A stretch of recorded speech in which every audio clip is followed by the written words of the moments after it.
Tournons-nous maintenant dans le chapitre 14 de Zacharie dans l'Ancien Testament.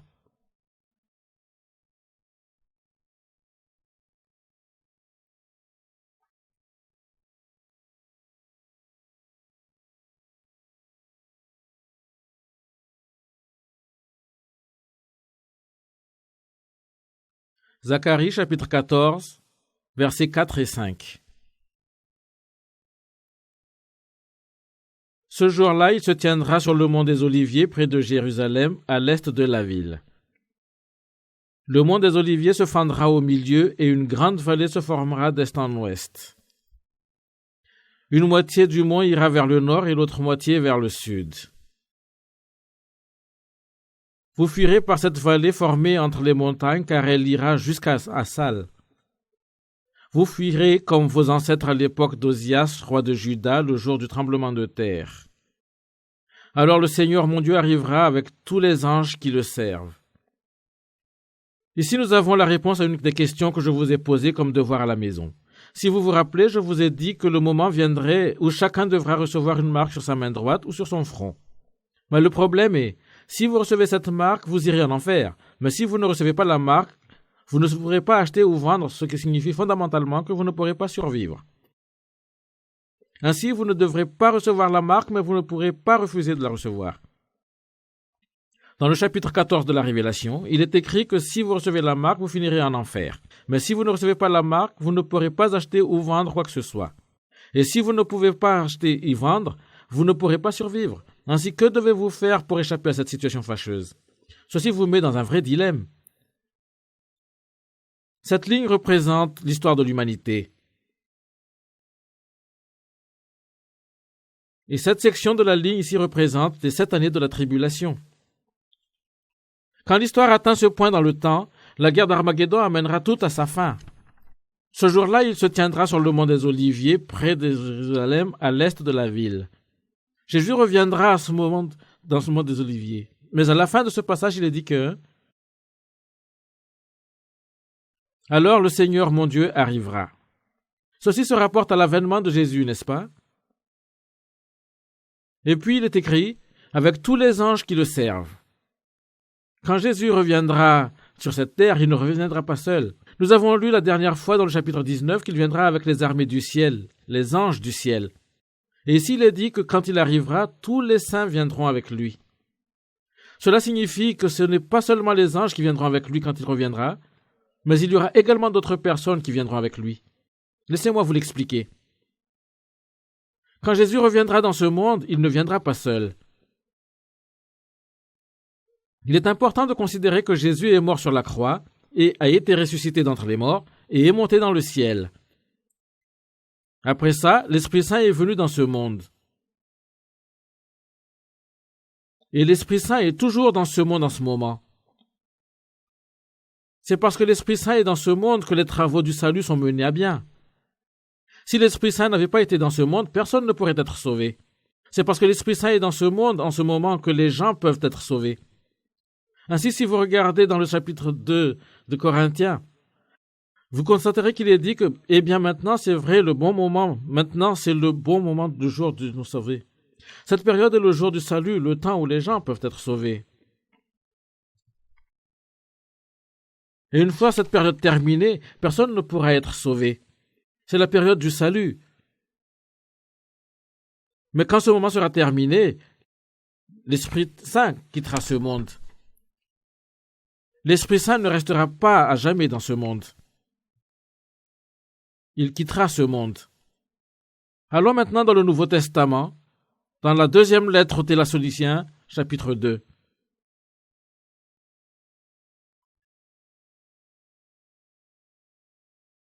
Deux Thessaloniciens, chapitre 2.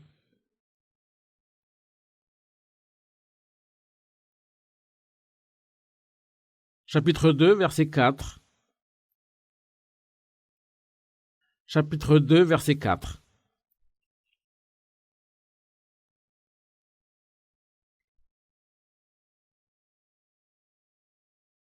C'est l'ennemi, il s'opposera à tout ce qui est saint et à tout ce que les gens adorent.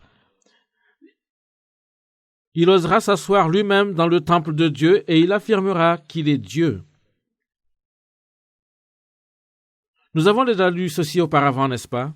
Celui qui osera s'asseoir lui-même dans le temple de Dieu est le 666, vrai? Rappelez-vous que le chiffre 6 représente l'homme et le chiffre 3 représente Dieu. Alors ce nombre symbolise un homme qui se fait et s'affirme être Dieu.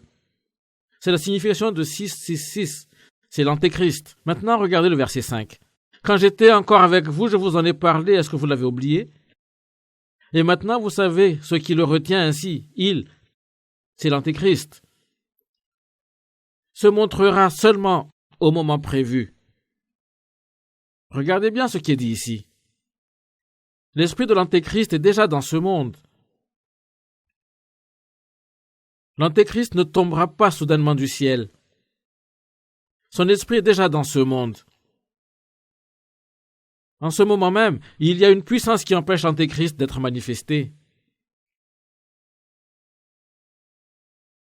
Regardez ce verset une fois de plus.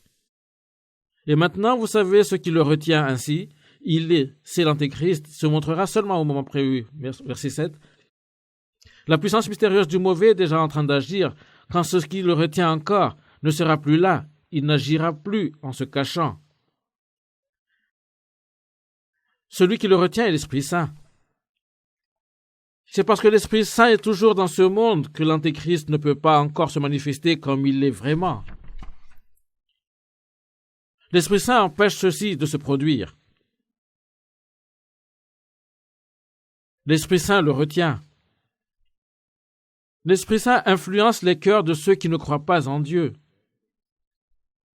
La raison pour laquelle nous pouvons encore maintenir une certaine sorte d'ordre dans ce monde est l'influence de l'Esprit Saint.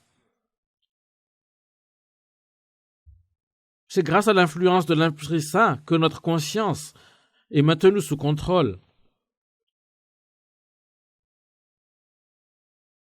Mais un certain jour, l'Esprit Saint quittera ce monde. Quand cela se produira, celui qui retient sera mis à l'écart, c'est-à-dire, il quittera ce monde et alors l'Antéchrist se manifestera. C'est l'homme sur le cheval blanc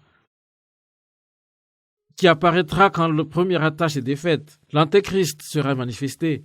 Pendant cette période dans le temps, la période de la tribulation, l'Esprit Saint ne sera pas dans ce monde. C'est parce que l'Esprit Saint ne sera pas ici que les tribulations viendront. Les cœurs des gens deviendront extrêmement mauvais. Même maintenant, le diable est extrêmement occupé à travailler sur les cœurs des gens. C'est pourquoi, peu à peu, ce monde devient de plus en plus mauvais. Les cœurs des gens deviennent de plus en plus méchants. Ainsi, nous trouvons dans notre monde aujourd'hui que lorsqu'il s'agit de la question du salut, le salut de l'esprit, dans la plupart des cas, les cœurs des gens sont bloqués. Les cœurs des gens ne sont tournés complètement vers le monde. Ils sont uniquement préoccupés par ce qu'ils vont manger ou boire ou porter, et le fait de se prendre du bon temps et de s'amuser les intoxique complètement. Notre monde aujourd'hui n'a jamais été aussi loin de la vérité. Nous organisons souvent des conférences de ce genre. Dans le passé, lorsque nous organisions une conférence comme celle-ci, un très grand nombre de personnes venaient écouter. Mais ces temps-ci, peu de gens viennent. Savez-vous pourquoi?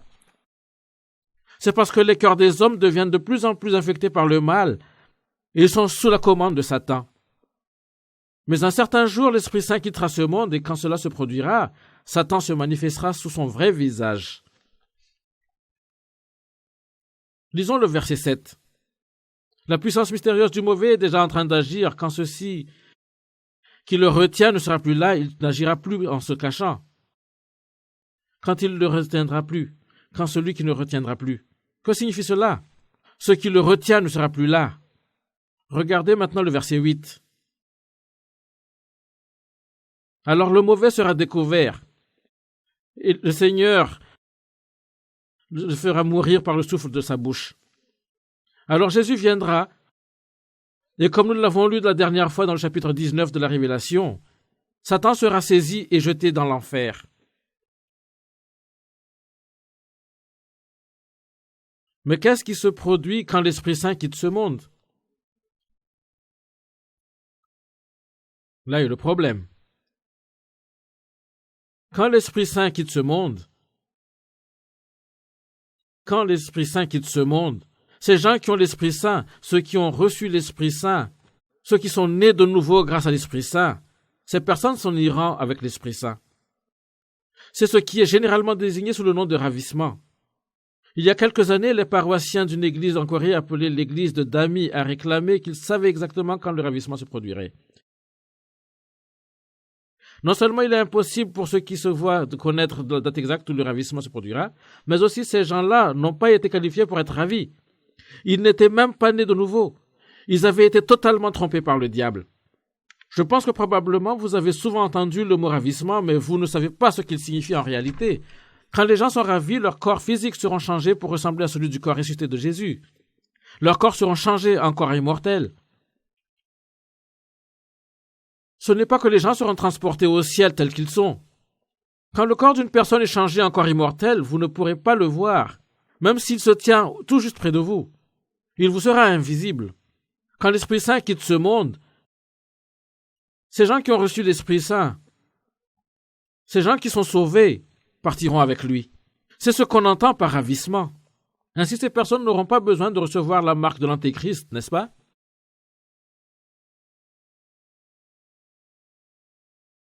C'est ainsi qu'on peut résoudre le problème sur le fait de recevoir la marque. Allons maintenant dans la première épître aux Thessaloniciens, chapitre 4.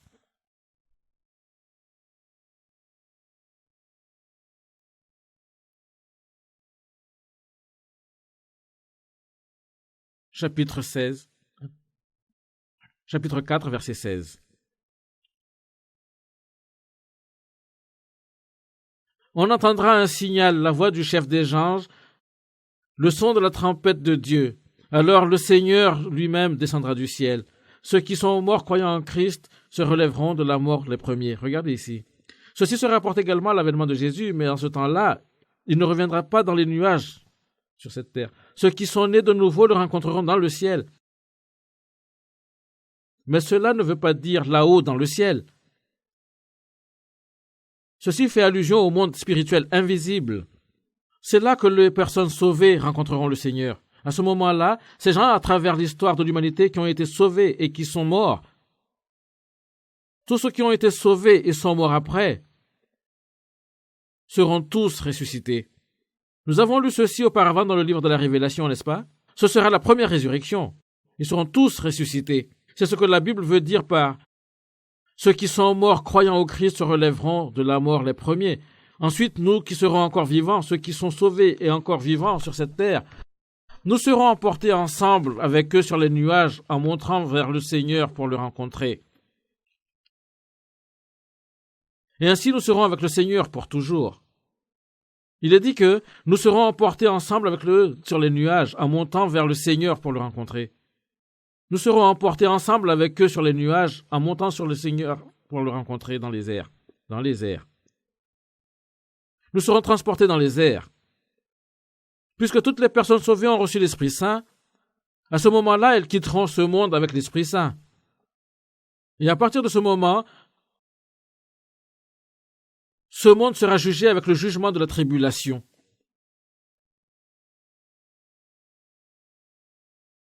Pensez-y.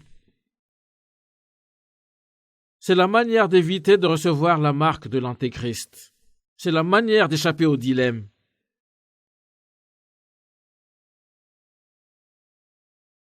Comme je l'ai dit auparavant, il y a un destin pour ceux qui ont été marqués par l'Esprit Saint et un autre destin pour ceux qui ont été marqués par la marque 666. C'est ce qui fait toute la différence. La question est de savoir si vous avez reçu la marque de l'Esprit Saint ou pas. C'est seulement qui ont reçu la marque de l'Esprit Saint qui seront ravis. Allons voir un autre texte dans la Bible. 1 Corinthiens, chapitre 15.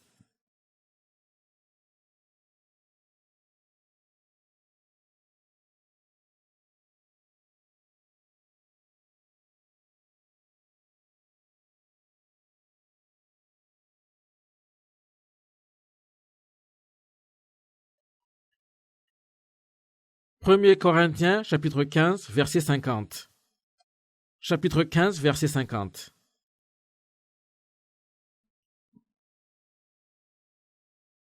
Premier Corinthiens, chapitre 15, verset 50. Frères et sœurs chrétiens, Voici ce que j'affirme. Ce qui est fait de chair et de sang ne peut pas en participer au royaume de Dieu, et ce qui doit pourrir ne peut pas posséder la vie qui ne finit pas. Nous sommes faits de chair et de sang, n'est-ce pas? Mais nous ne pouvons pas aller dans le royaume de Dieu avec notre état physique en tant que des êtres faits de chair et de sang. Nous ne pouvons pas aller dans le royaume de Dieu si nous sommes encore dans cette enveloppe charnelle, avec le sang qui coule dedans. Ainsi, il est écrit ici, ce qui est fait de chair et de sang ne peut pas participer au royaume de Dieu, et ce qui doit pourrir ne peut pas posséder la vie qui ne finit pas. C'est ce qui est écrit ici, n'est-ce pas? Ainsi, qu'est-ce qui devra se produire? Regardez le verset 51. Maintenant, je vais vous dire une chose mystérieuse. Nous ne mourrons pas tous, mais tous nous ne serons transformés. Cela se fera très vite en un clin d'œil quand la trompette sonnera le dernier jour. Oui, la trompette sonnera. Alors les morts se réveilleront pour une vie qui ne finit pas, et nous serons transformés. Alors les morts se réveilleront pour une vie qui ne finit pas. Cette enveloppe charnelle et ce sang que nous avons maintenant ne sont pas incorruptibles. Le moment viendra quand notre chair se délabrera. Cette chair corruptible ne peut pas entrer dans le royaume incorruptible de Dieu. C'est évident, n'est-ce pas? Par conséquent, notre chair doit être changée. Nous devons considérer le fait que Dieu est parfait. Dieu a fait l'enveloppe charnelle dans laquelle nous vivons maintenant, cette chair corruptible. Il a fait nos corps physiques, de ce fait, ce sont simplement ses créations. Mais si ça ne tient qu'à cela, nous n'avons nullement besoin de croire en Dieu. Dieu a créé l'humanité, mais il nous a créés avec nos propres imparfaits. Nos corps sont imparfaits, n'est-ce pas? Nos corps sont en tout point imparfaits. Il suffit juste que nous fassions une activité pendant une sorte de période pour que nous soyons fatigués, nous avons faim, nous tombons malades, nous devons inquiets, nous devons soucieux. Tout cela à cause de notre chair. Mais cette chair est l'une des créations de Dieu. Alors cela ne sous-entend-il pas que Dieu est imparfait? Nous n'avons pas besoin de croire en un Dieu comme ça. Mais une période a été fixée pour l'histoire de l'humanité. Quand l'histoire atteindra un certain point dans le temps, notre chair sera changée en un parfait état. En ce moment, la chair dans laquelle vous vivez n'est pas parfaite. Votre chair est imparfaite. Quand Jésus reviendra sur cette terre, toute la nature sera reconstituée. Gardez un marqueur ici et allez dans le chapitre 8 de Romains. Nous avons déjà lu ceci auparavant, mais lisons-le encore une fois.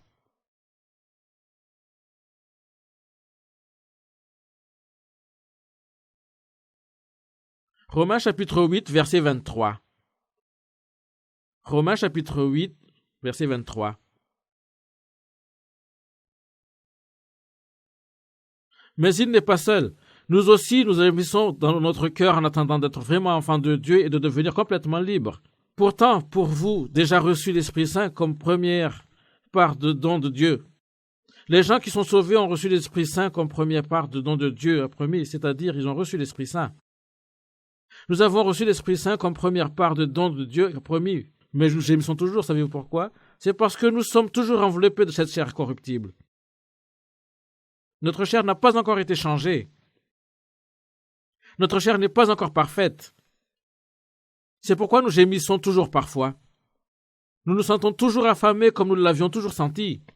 Nous tombons toujours malades comme nous l'avons toujours été. Nous nous rendons encore compte de nos faiblesses.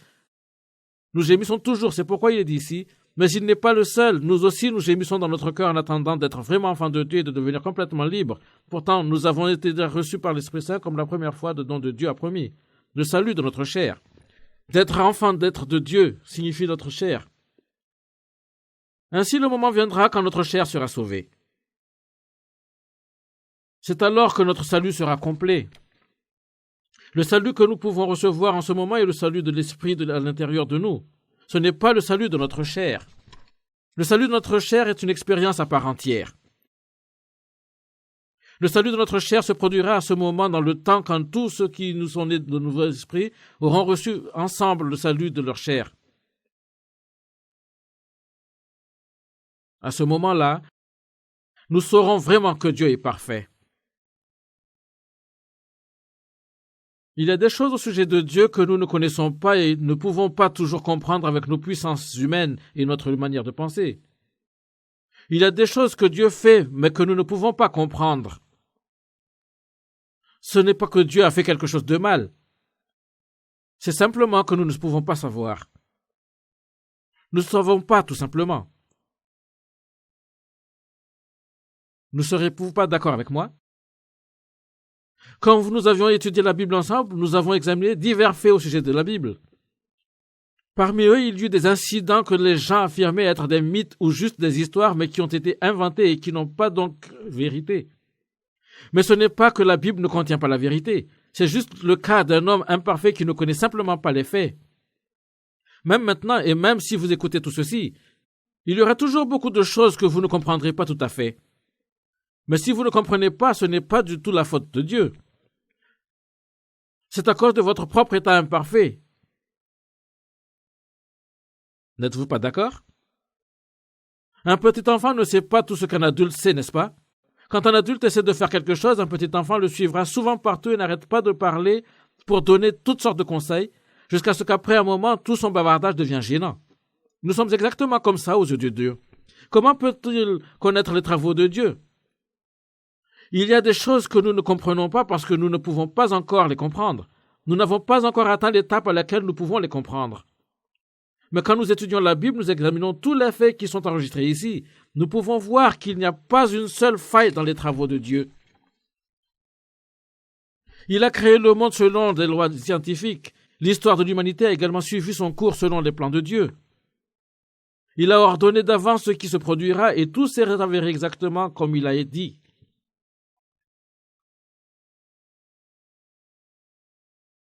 Il y a une seule partie de la Bible qui n'est pas vraie.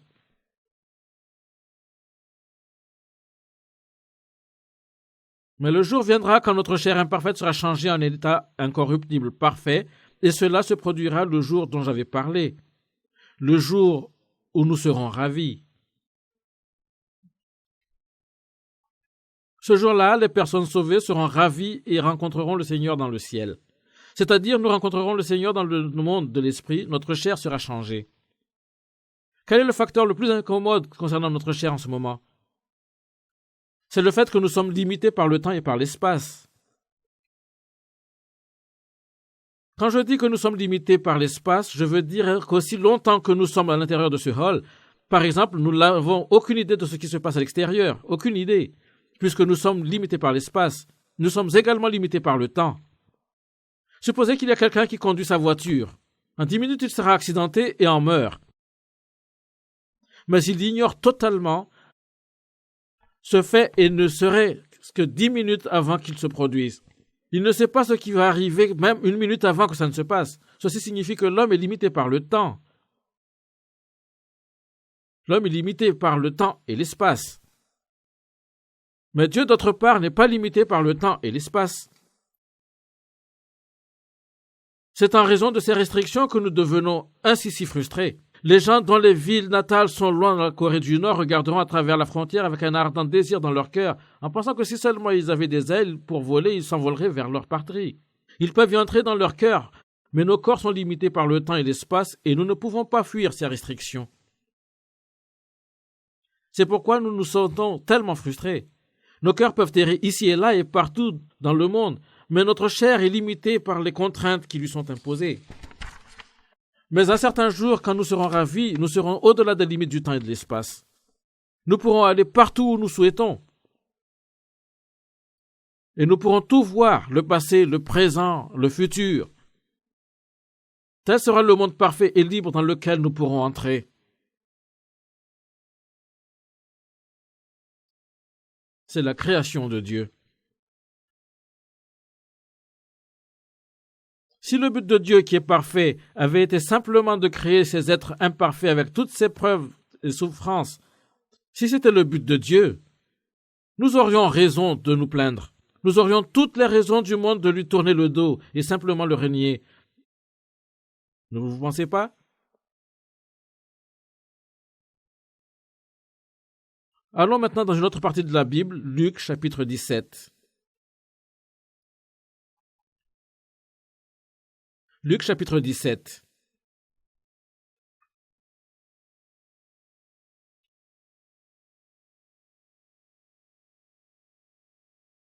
Versets 26 à 30.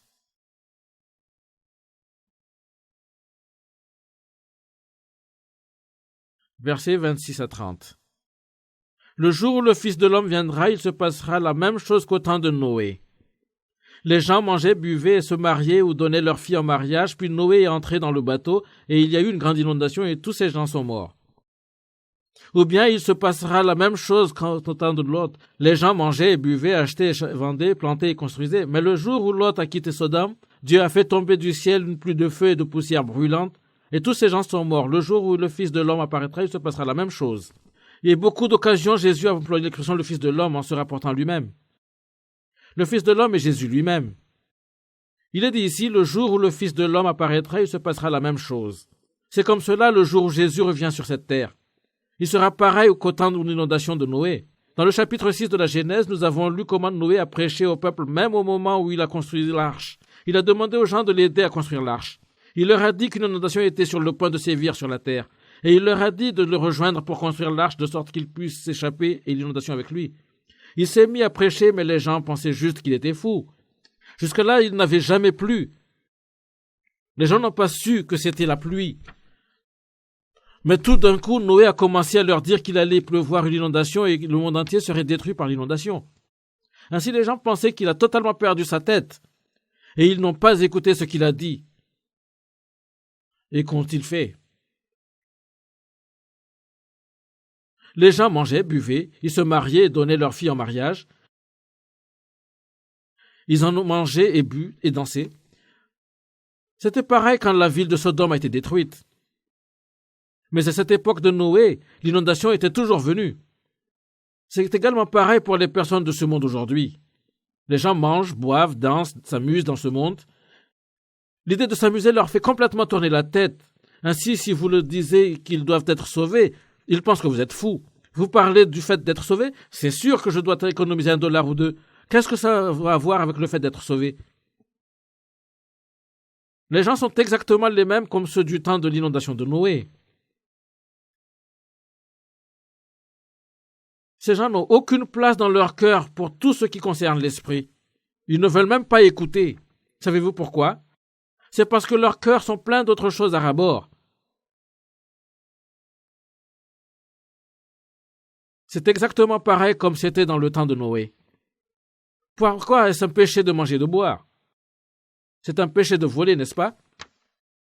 Mais le problème est que les cœurs des personnes sont totalement pris par le fait de manger, de boire et de s'amuser. Quoique les gens puissent ne pas commettre des péchés tels que le vol, le meurtre, leurs cœurs sont totalement pris avec le fait de manger, de boire, de danser et de s'amuser comme ils se veulent. Ainsi, ils n'essaient même pas de chercher le salut. Mais s'ils ne font que continuer ainsi, quand Jésus reviendra, ils auront perdu leur chance. Si vous ne parveniez pas à trouver le salut vrai vers la fin de cette conférence, vous devez continuer à rechercher et n'abandonnez pas jusqu'à ce que vous trouviez la réponse. Vous devez résoudre ce problème d'abord, et alors vous pouvez continuer votre vie.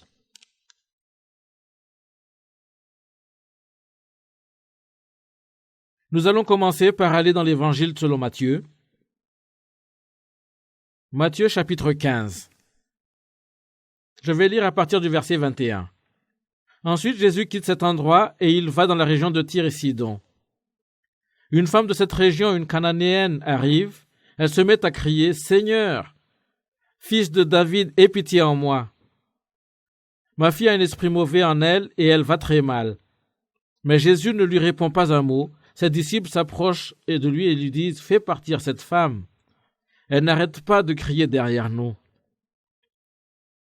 Jésus répond « Dieu m'a envoyé seulement pour les gens d'Israël qui sont comme des moutons perdus. » Mais la femme vient se mettre à genoux devant lui et dit « Seigneur, aide-moi. » Jésus lui répond « Ce n'est pas bien de prendre la nourriture des enfants et de la jeter aux petits chiens. » La femme lui dit, « Seigneur, tu as raison. Pourtant les petits chiens mangent les miettes qui tombent de la table de leur maître. » Alors Jésus répond à la femme, « Ta foi est grande. Que les choses se passent pour toi comme tu le veux. » Et au même moment, sa fille est guérie. Ici, nous avons un exemple d'une femme qui est venue voir Jésus pour demander de l'aide et elle a reçu la grâce de lui. Pour être précis, sa fille a été sévèrement possédée par un démon. Ainsi, elle a demandé à Jésus de l'aider. Cette femme n'était pas juive. Elle était d'une région des gentils de Tyr et Sidon, qui sont situés au Liban actuel. Tandis que Jésus était dans cette région des gentils, une femme cananéenne est venue le voir et la suppliait de l'aider. Il se trouvait dans la région de Tyr et Sidon, qui sont tous les deux des anciens ports maritimes. Le Liban se situe au nord de l'Israël et sa frontière occidentale est assurée par la mer Méditerranéenne. Tyr et Sidon se trouvent sur cette côte méditerranéenne. Cette femme cananéenne n'était pas juive, mais elle était venue voir Jésus et l'a supplié en disant « Seigneur, fils de David, aie pitié en moi. Ma fille a un esprit mauvais en elle, elle va très mal. » Elle lui a demandé de guérir sa fille. Mais Jésus semblait l'ignorer complètement. Il ne lui a pas dit un mot. Il a juste continué son chemin. Il semblait ignorer complètement la femme. Comment Jésus a-t-il pu la traiter ainsi? C'est peut-être ce que vous pensez. La femme avait eu tort de s'être approchée de lui et c'est pourquoi il l'a traitée de cette manière. Cette femme était une gentille, mais elle s'était adressée à Jésus comme suit. « Seigneur, fils de David. » C'était seulement les Juifs qui ont été qualifiés pour s'adresser à Jésus comme « Seigneur, fils de David ». Les Israélites étaient les seuls à pouvoir appeler Jésus Seigneur, fils de David. Nous pouvons également en tirer une leçon. De nos jours aussi, les gens supplient Dieu et Jésus dans leur prière, mais bon nombre d'entre elles ne s'adressent pas à lui comme ils se doivent. J'en ai également parlé dans un programme précédent. Il y a beaucoup de gens qui ne sont pas sauvés, mais ils s'adressent à Dieu comme s'ils étaient leur Père, ou ils s'adressent à Jésus comme s'il était leur Seigneur. De telles personnes ont vraiment tendance à s'exalter à tel point qu'ils peuvent penser être dignes de considérer Dieu en tant que leur Père. Ils s'exaltent de la mesure où ils pensent qu'ils peuvent venir près de Jésus et le considérer en tant que leur Seigneur. Peut-être aussi que certains d'entre vous n'ont pas éprouvé le salut, mais vous avez considéré Dieu en tant que votre Père. Ou vous avez considéré Jésus en tant que votre Seigneur. Si c'est votre cas, vous avez eu tort de la manière dont vous vous êtes adressé à Dieu. Quelqu'un qui n'est pas sauvé est un pécheur.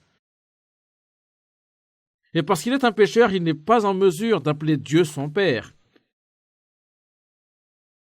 Un fils de Dieu ne peut pas être un pécheur. C'est pourquoi Jésus a réagi de cette façon envers la femme qu'il a appelée. Elle ne s'était pas adressée à lui comme elle l'aurait dû, et c'est pourquoi il ne lui a pas répondu. Mais la femme a insisté. Elle a continué à l'appeler Jésus, mais ainsi ses disciples lui ont demandé de la faire partir. Quand ils lui ont demandé de faire cela, il leur a répondu en disant « Dieu m'a envoyé seulement pour les gens d'Israël qui sont comme des moutons perdus. » Il disait « Je suis le fils de David.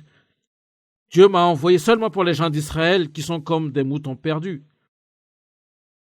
Je suis le fils de David aux yeux des Israélites et non aux yeux des gentils comme toi. » C'est ce qu'il a dit.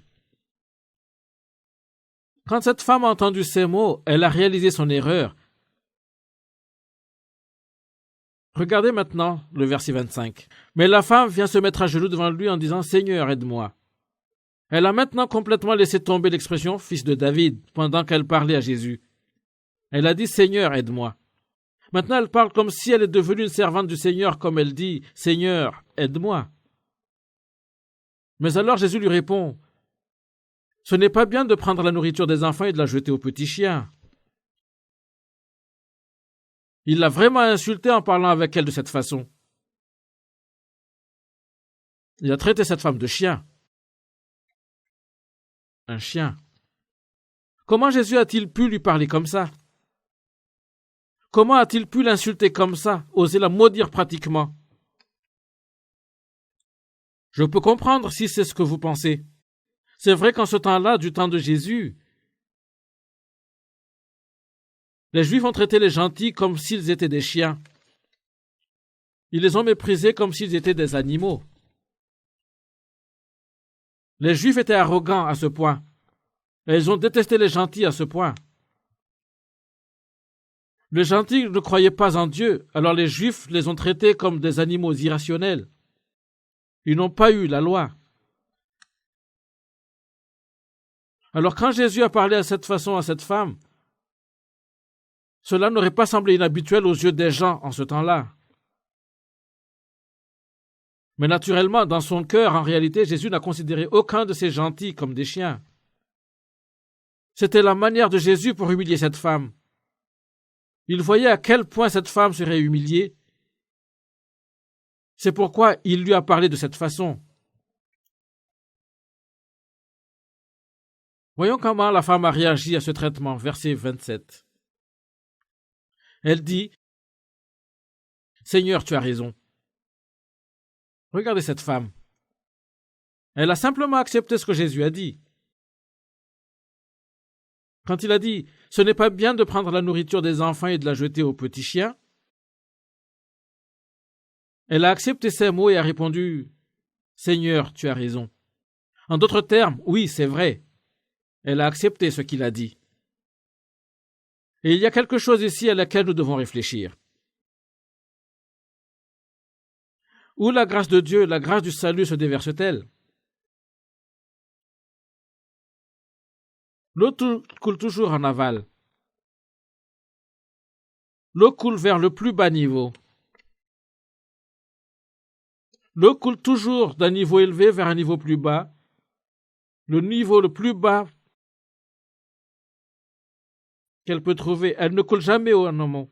Elle ne découle jamais d'un niveau bas vers le niveau élevé. Le même principe s'applique à la grâce de Dieu. La grâce de Dieu ne monte pas d'une position modeste vers une position exaltée. La grâce de Dieu est dans une position exaltée et elle se déverse vers une position modeste. Et non seulement une position modeste, mais le plus bas de tous. Jésus a parlé à cette femme de cette façon afin de l'humilier, pour lui rabattre le caquet et lui faire savoir sa position. D'abord, elle s'était adressée à Jésus comme suit, « Seigneur, fils de David ». Mais alors le Seigneur l'a humiliée, lui a rabattu le caquet petit à petit jusqu'à ce qu'elle soit tenue dans la position la plus humble devant lui. C'était ce qu'il voulait. C'était quand cette femme a été humiliée de la sorte, quand elle avait atteint le plus bas des positions, que la foi est venue en elle. La foi vient en une personne quand elle est le plus humble que jamais. Si une personne n'est pas humiliée de cette façon, la foi ne surgira pas dans son cœur. Nous disons que nous croyons en Jésus et que nous sommes sauvés par la foi en lui. Mais c'est quoi la foi? Je sais que j'ai parlé de ce sujet brièvement dans un programme précédent, mais il y a deux genres de foi. Le premier, c'est la foi qui est basée purement sur la connaissance intellectuelle. L'autre est une foi qui surgit dans le cœur. La foi qui surgit dans le cœur vient seulement à une personne quand son cœur est vraiment humble.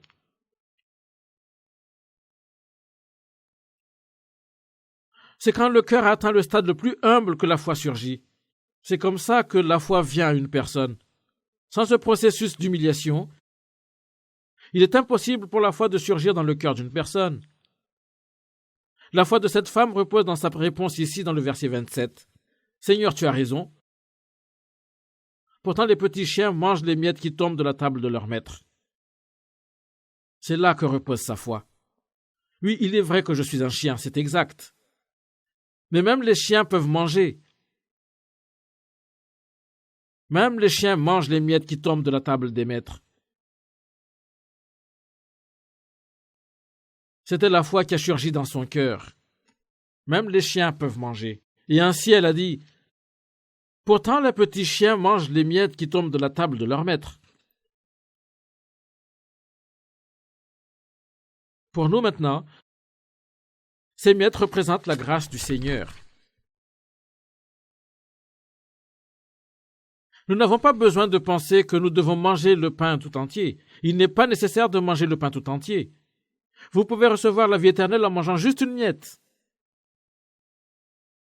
Nous pouvons voir dans l'autre partie de la Bible que c'est vrai. À une occasion, Jésus a nourri 5000 personnes avec juste 5 pains et 2 poissons. Il a nourri 5000 personnes. Et quand ils avaient tous mangé, les disciples ont rassemblé 12 paniers de miettes. À une autre occasion, il a nourri 4000 personnes. Et après qu'ils aient tous eu mangé, 7 paniers de miettes ont été recueillis. Laissez-moi expliquer ce que cela signifie. Naturellement, les pains représentent Jésus lui-même. Jésus est venu en ce monde comme pain de la vie afin de nourrir les personnes de ce monde. Mais quand les disciples ont rassemblé ces paniers de miettes, 12 paniers à une occasion et 7 à une autre, je n'entrerai pas dans une explication détaillée de ceci maintenant, mais il suffit de dire que ces paniers de miettes représentent la vérité du salut qui a été confiée aux disciples. Ces miettes, cette vérité, a été transmise à travers les âges, de sorte que celui qui mange juste une de ces miettes, en d'autres termes, celui qui réalise la vérité dans juste une partie du mot de Dieu, reçoit la vie éternelle.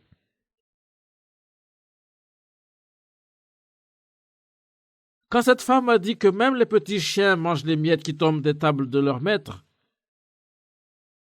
cela exprimait sa foi énorme. Même si je peux seulement recevoir une minuscule miette, même si la minuscule miette de grâce, au moins je peux déjà recevoir ça. Et elle suffira. Telle était sa foi. Dans le verset 28, il est écrit « Ta foi est grande, que les choses se passent pour toi comme tu le veux. » Et au même moment, sa fille est guérie. Cette histoire représente l'exemple d'une personne sauvée. Le problème auquel vous faites face en ce moment est que votre esprit doit être sauvé. Vous devez recevoir la nouvelle vie. C'est le problème immédiat auquel vous êtes maintenant confronté. Comment pouvez-vous recevoir la nouvelle vie et être né de nouveau?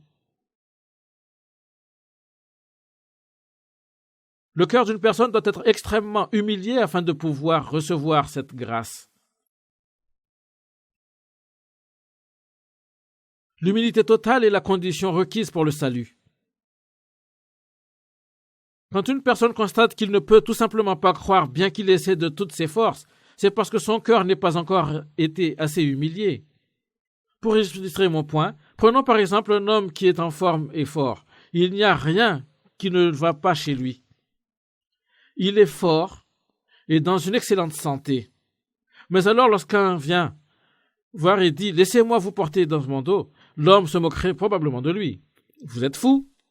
Pourquoi j'aurais besoin de vous pour me porter ?» Ne dirait-il pas quelque chose de ce genre? Il ne se laisserait pas porter par quelqu'un d'autre. Pourquoi ne le permettrait-il pas? Il ne le permettrait pas à quelqu'un de porter sur le dos parce qu'il est parfaitement capable et à plus forte raison qu'assez pour se déplacer et marcher tout autour de lui. Pourquoi devrait-il laisser quelqu'un porter?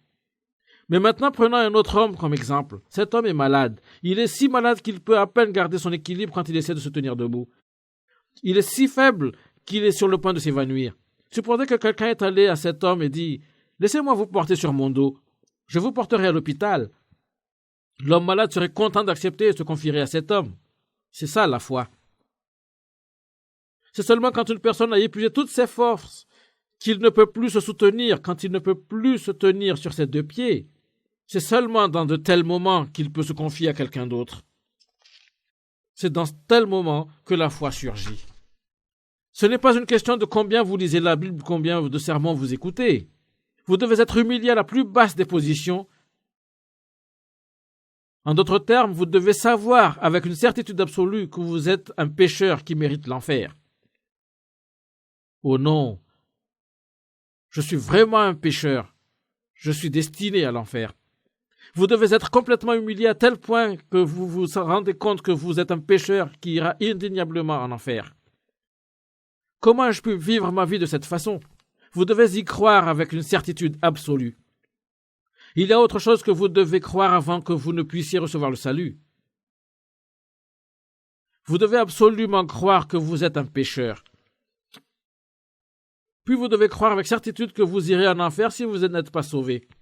Si vous êtes sûr de ces choses avec une certitude absolue, vous pouvez aussi être sûr de la solution. Si vous ne croyez pas que vous êtes un pécheur, vous ne pourrez pas trouver la foi qui mène au salut. C'est la raison pour laquelle votre cœur doit être extrêmement humilié. Votre cœur doit être rabaissé à un état d'humilité profonde. De nos jours, beaucoup de gens disent qu'ils croient en Jésus. Afin de savoir quel genre de personnes nous sommes vraiment, nous devons avoir un goût d'enfer dans nos cœurs. Mais les gens disent tout simplement qu'ils croient en Jésus sans passer d'abord par l'expérience d'être nés de nouveau. Ils croient en Dieu, ils croient en la création, ils croient en Christ, qui est Fils de Dieu. Ils croient en toutes sortes de choses, mais leurs cœurs sont juste dans le même état dans lequel ils ont toujours été.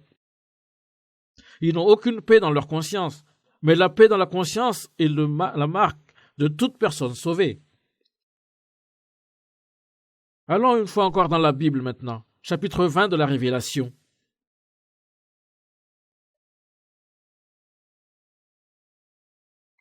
C'est juste à la fin de la Bible.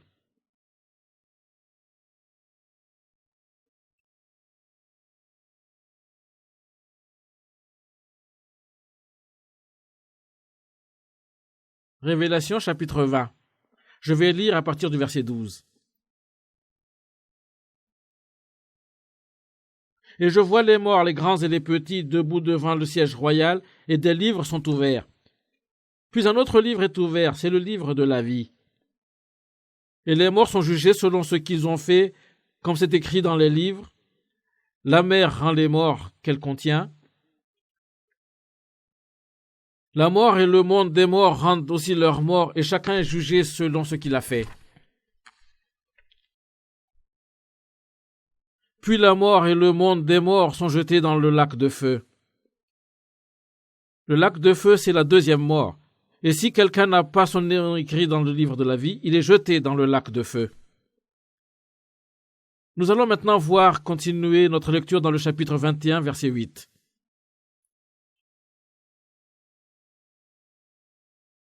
Mais voici ceux qui iront dans le lac plein de feu et de poussière brûlante. Les lâches, ceux qui n'ont pas été fidèles, ceux qui commettent des actions horribles, les assassins, les hommes immoraux, les sorciers, ceux qui ont adoré les faux dieux, tous les meurtriers menteurs. Pour ces gens-là, c'est la deuxième mort.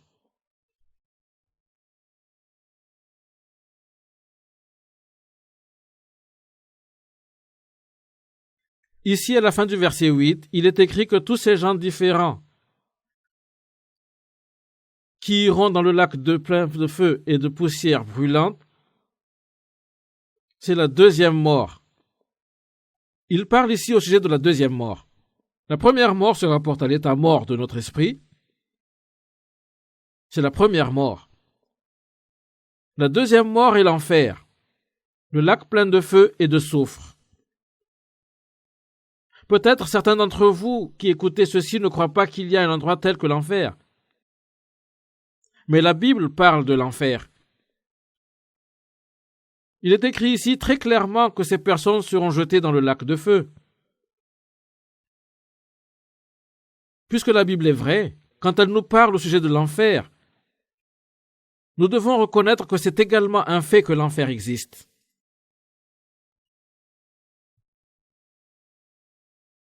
Comme nous avions étudié la Bible à travers cette série de conférences, nous avons constaté que tout ce que la Bible dit est vrai.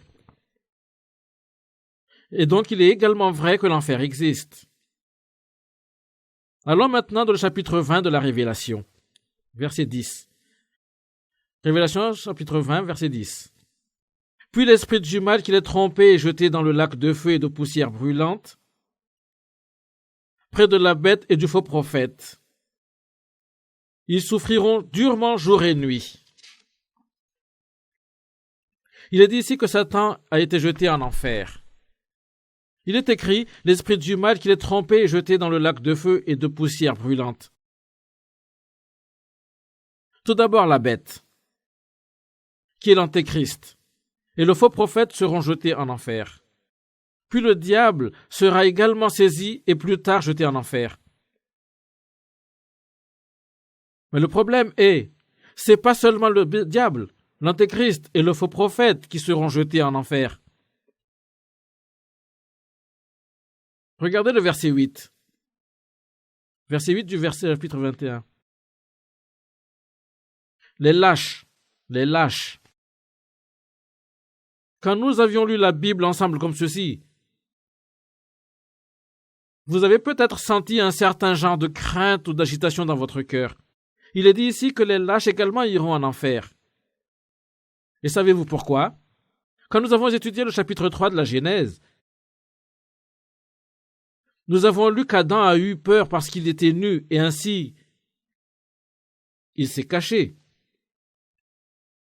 Quand Dieu a appelé Adam et lui a dit « Où es-tu » Adam a répondu « J'ai eu peur parce que j'étais nu, alors je me suis caché. » Cette crainte peut être normale, mais c'est également un problème qui doit être traité. Le problème de la crainte dans notre cœur doit être résolu. Naturellement, certains ne reconnaissent pas la vérité de la Bible et ils ne croient pas en Dieu non plus. Ces gens-là n'auront aucune crainte devant la parole de Dieu. De temps à autre, vous pouvez même trouver quelqu'un par hasard qui n'a pas peur, quoi qu'il ait pu avoir commis un certain nombre de crimes. Il n'y a pas beaucoup à dire sur des gens pareils.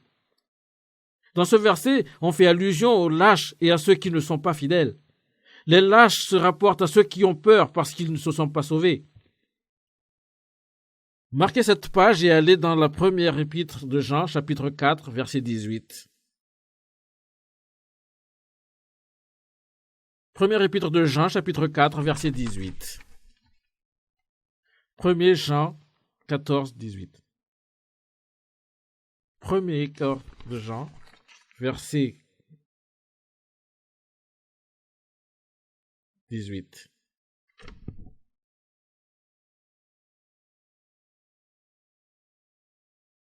Quand on aime, on n'a pas peur. L'homme parfait chasse la peur. En fait, on a peur quand on entend une punition. Celui qui a peur n'aime pas de façon parfaite.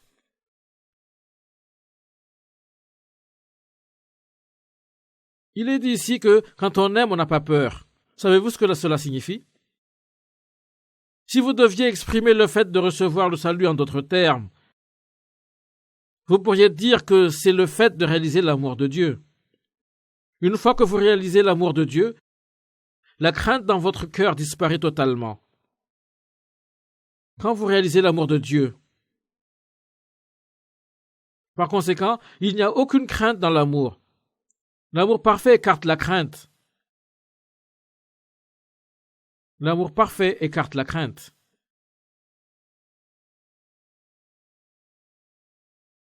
Quand un couple marié s'aime l'un l'autre, l'épouse n'aura pas peur même si son mari tient un couteau dans sa main. Mais si un cambrioleur est entré par effraction dans la maison, en brandissant un couteau, l'épouse aurait peur.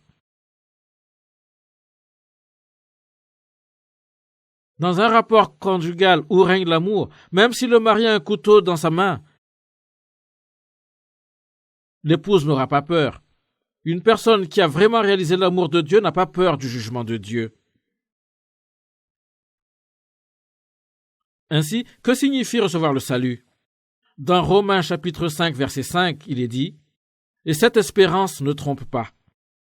En effet, Dieu a répandu son amour dans nos cœurs par l'Esprit Saint qu'il nous a donné. »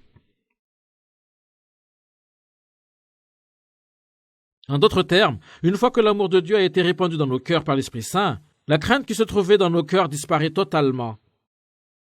Mais ici, il est écrit en fait, on a peur quand on attend une punition. La crainte implique la punition, c'est-à-dire le tournant. Pourquoi donc? C'est parce que ceux qui craignent n'ont pas entièrement réalisé l'amour de Dieu. Leur crainte indique que l'amour de Dieu n'a pas été accompli en eux. L'amour est la vie, et la vie est l'amour. Quand vous réalisez l'amour de Dieu, cela devient votre vie, la vie éternelle. C'est pourquoi il est dit ici que les lâches iront en enfer. Mais voici ceux qui iront dans le lac plein de feu et de poussière brûlante, les lâches, ceux qui ont été infidèles, ceux qui commettent des actions horribles, les assassins, les immoraux, les sorciers, ceux qui adorent les faux dieux, tous les meurtres. Pour ces gens-là, c'est la deuxième mort.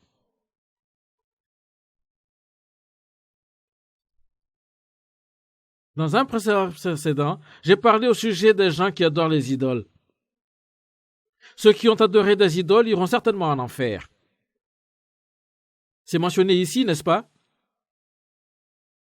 Il est dit ici que ceux qui adorent les faux dieux iront en enfer. Les sorciers sont également mentionnés ici. Qui sont les sorciers? Les sorciers incluent n'importe quel genre de diseurs de bonne aventure. Ceux qui lisent les lignes de la main à quelqu'un, les devins, les astrologues, les médiums.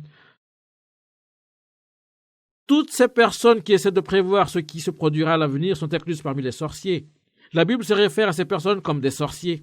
Ainsi, si vous avez déjà consulté l'un de ces diseurs de bonne aventure, ces devins, ces astrologues et ces médiums pour devenir ce que le futur vous réserve, vous avez commis un péché qui est assez pour vous qualifier de la condamnation en enfer.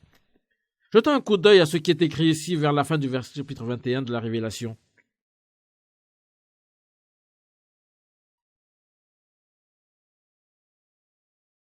Au début, ce chapitre explique tout sur les cieux. Ensuite, regardez le verset 27.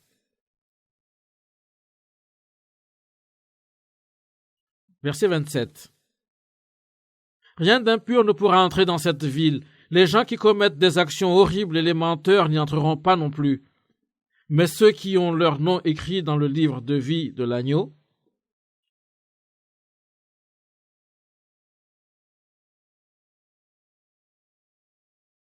quand nous lisons ce verset, vous devez regarder et décider vous-même si vous êtes inclus parmi les purs ou parmi les impurs. Jetez un coup d'œil sur vous-même et prenez votre décision. Êtes-vous parmi les saints ou parmi les impurs?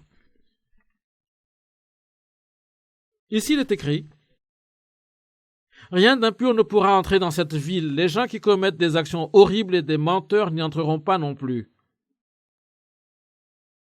Cette ville se rapporte ici au royaume. De telles personnes ne pourront pas entrer dans cette ville, le royaume de Dieu. Puisque Dieu est complètement saint, vous devez être aussi saint que Dieu. Autrement, vous ne pouvez pas entrer dans le royaume de Dieu. Si vous avez n'importe quel type de péché, il n'y a aucun moyen pour vous de devoir entrer dans le royaume de Dieu. Si vous avez commis le péché du mensonge ou si vous êtes impur d'une manière ou d'une autre, vous ne pouvez pas entrer dans le royaume de Dieu. Mais la Bible dit que si votre nom est enregistré dans le livre de la vie, vous pourrez entrer dans le royaume de Dieu. Regardons encore une fois le livre de la Révélation, chapitre 20. Chapitre 20, je vais lire à partir du verset 12.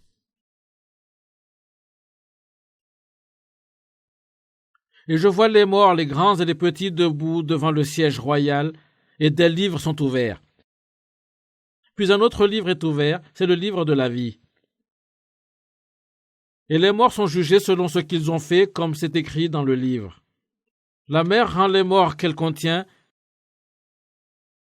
La mort et le monde des morts rendent aussi leurs morts, et chacun est jugé selon ce qu'il a fait.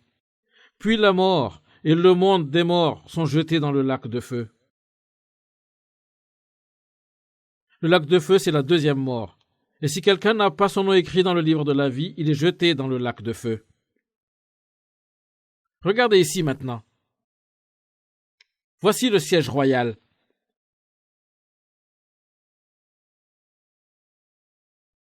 C'est le siège du jugement. Et le Seigneur du jugement est assis sur le siège royal. Le peuple a été conduit devant le siège de jugement afin de recevoir le jugement comme dans une cour de loi. Il est écrit ici que « Et je vois les morts, les grands et les petits, debout devant le siège royal. Ils se tenaient devant le trône de Dieu pour être jugés. » Mais si vous regardez soigneusement ici, vous allez constater que le verset mentionne deux genres de livres. Il dit que des livres ont été ouverts, mais il dit également qu'il y avait un autre livre, un livre à part. Ce livre au singulier est devant Dieu pendant qu'il s'assied là sur le siège de jugement. Savez-vous ce qu'est ce livre? C'est le livre de la vie.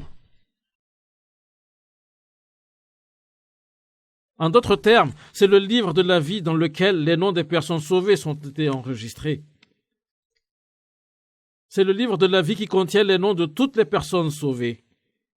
Ceux dont les noms sont enregistrés dans la vie, ils ne recevront pas le jugement.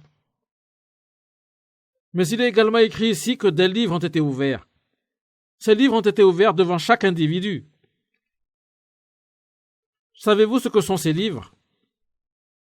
Ce sont les livres où a été enregistré chaque péché que chaque personne a commis pendant sa vie dans ce monde. Ils contiennent chaque péché que chaque individu a commis. Et il y a un livre devant chaque personne.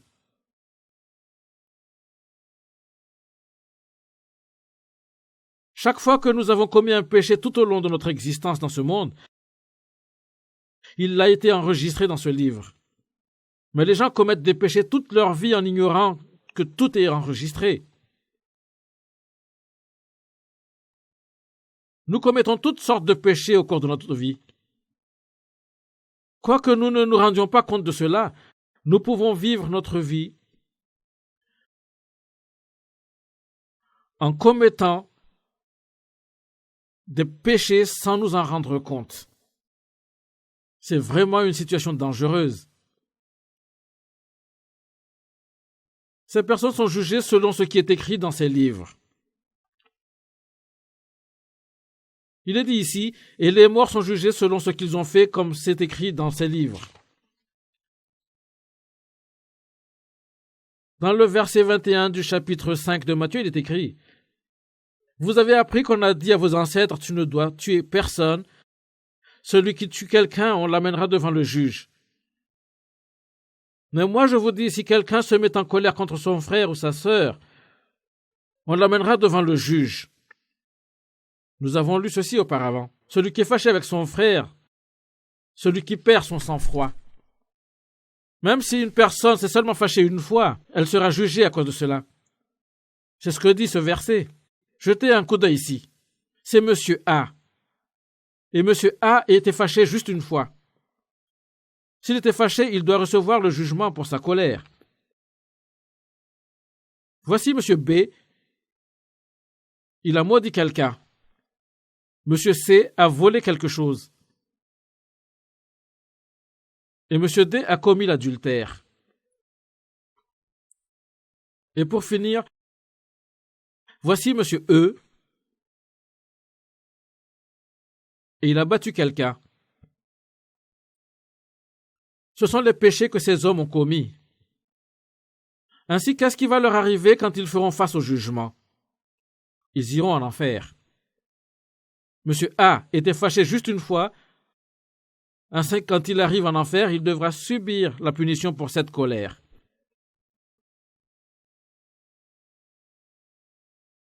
Il subira la punition qui convient à ce péché d'être fâché une fois. Monsieur B ira en enfer. Et là, il subira la punition pour son maudire. L'homme qui a volé quelque chose sera puni pour son vol, et je pense que ce sera une plus grande punition. L'homme qui a commis de l'adultère subira une punition encore plus grande pour son acte d'adultère. Et alors ils seront jugés selon ce qui est écrit dans ces livres.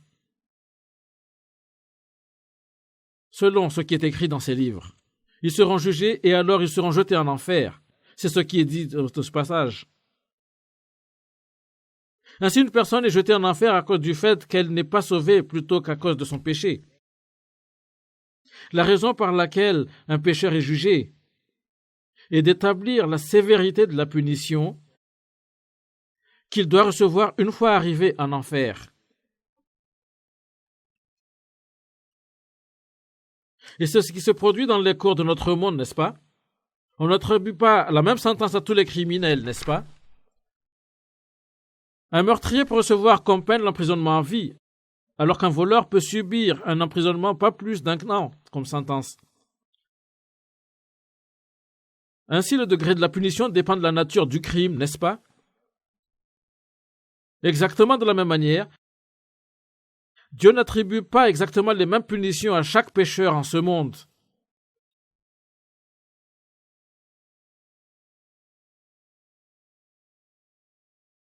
Dieu n'est pas comme cela. Il y a des gens en ce monde qui ont commis le même péché à plusieurs reprises, et il y a d'autres gens qui ont commis toutes sortes de péchés. Ils maudissent, ils combattent, ils commettent l'adultère, ils volent. Pour ces gens qui ont commis tous ces différents genres de péchés, la douleur dans l'enfer sera plus grande quand ils subissent la punition pour tous ces péchés. Si vous avez commis le péché à plusieurs reprises, la punition sera plus grande par rapport à celle d'une personne qui a commis ce péché seulement une fois. Il est écrit ici ainsi, et les morts sont jugés selon ce qu'ils ont fait, comme c'est écrit dans les livres. C'est pourquoi Jésus a dit que celui qui est fâché avec son frère sera jugé, et celui qui maudit son frère, celui qui dit imbécile, ira en enfer. C'était parce que Jésus a su ce qui se produirait au jugement qu'il a dit ces choses. Dieu est absolument juste et loyal. Les deux principaux aspects du caractère de Dieu sont la droiture et l'amour. Droiture et amour. D'une part, il est juste, mais cela veut dire quoi? Cela signifie qu'il ne peut pas avoir le péché et juste l'ignorer. Si le péché apparaît devant Dieu, ce péché doit être jugé. Il doit être jugé avec le jugement juste de Dieu. L'amour de Dieu est également manifesté dans une autre manière. Il est important de savoir que l'amour de Dieu a déjà été manifesté, mais si quelqu'un commet le péché de rejeter cet amour, le péché de ne pas accepter cet amour, ces gens doivent faire face au jugement pour leur péché. Regardez maintenant le verset 13. La mer rend les morts qu'elle contient. La mort et le monde des morts rendent aussi leur mort et chacun est jugé selon ce qu'il a fait. Puis la mort et le monde des morts sont jetés dans le lac de feu. Le lac de feu.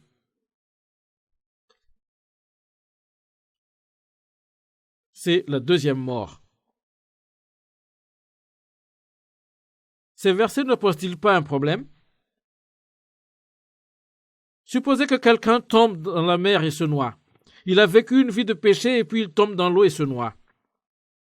Ici, il est écrit qu'une telle personne sera rendue par la mer. Il est également dit ici que les morts qui étaient dans la mort et le monde des morts sont également rendus. Je pense que j'ai également parlé de ce sujet lors d'une conférence tenue auparavant, mais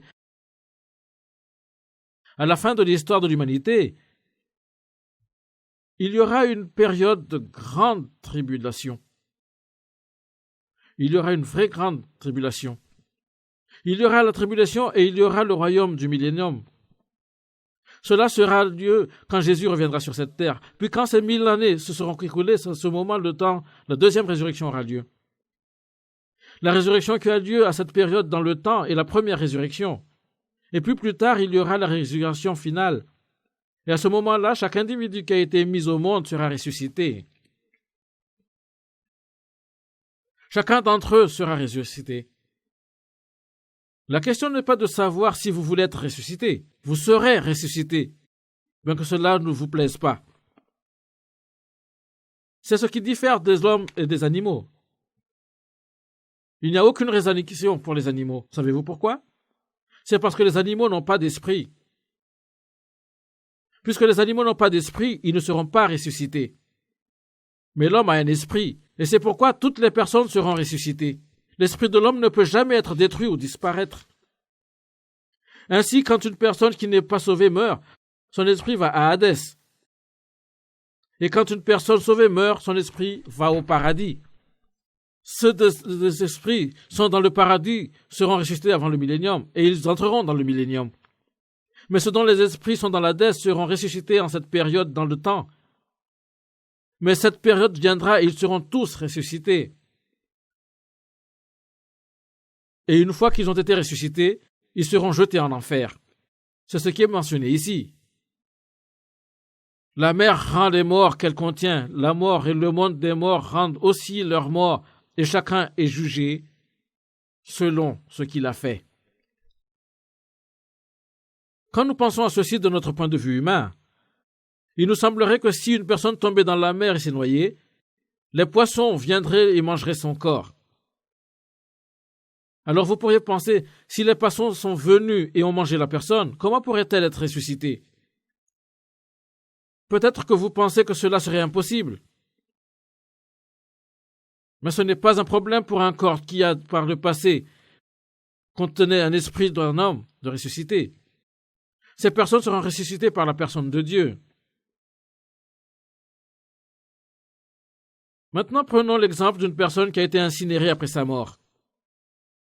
Comment peut-elle être ressuscitée? Mais bien qu'une personne soit incinérée, il y a une partie de son être qui existe. Bien qu'une personne puisse être incinérée, les éléments à l'origine de sa chair restent encore. Même si une personne a été incinérée, les éléments originaux de sa chair restent encore. Alors même ceux qui ont été incinérés sont également ressuscités. Chacun sera ressuscité sans exception et sans faute. Mais le problème est de savoir si vous serez ressuscité pour le jugement ou si vous serez ressuscité pour la vie. Gardez une marque ici et allez dans le chapitre 5 de Jean.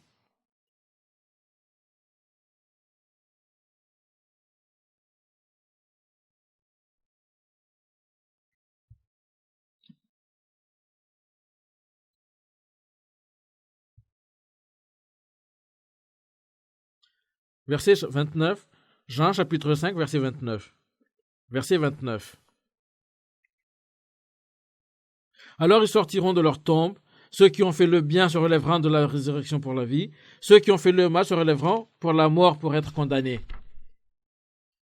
Il y a deux genres de résurrection ici. La résurrection de la vie et la résurrection de la condamnation. Si vous deviez mourir tout de suite, à laquelle de ces résurrections feriez-vous partie? Il y a aussi la résurrection de la condamnation. Dans le livre de la Révélation, nous avons lu comment l'enfer est décrit comme un lac de feu et de soufre. Ainsi, comment se fait-il que quand les gens vont en enfer, ils ne croient pas simplement brûler? C'est parce qu'ils auront un corps ressuscité. Nos corps ressuscités ne pourront être simplement brûlés et réduits en cendres. À cause de ce corps ressuscité,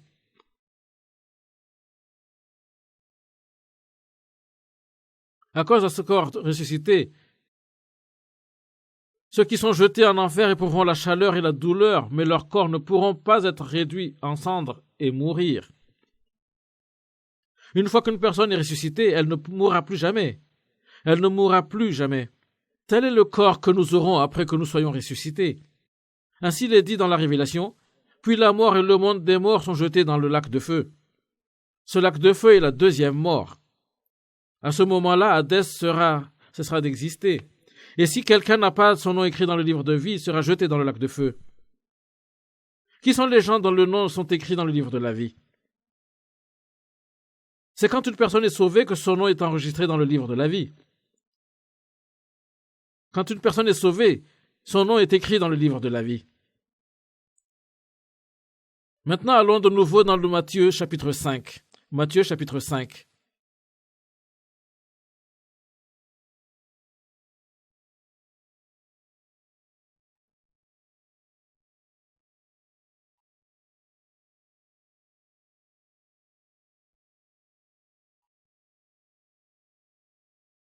Matthieu chapitre 5, verset 25. Matthieu chapitre 5, verset 25.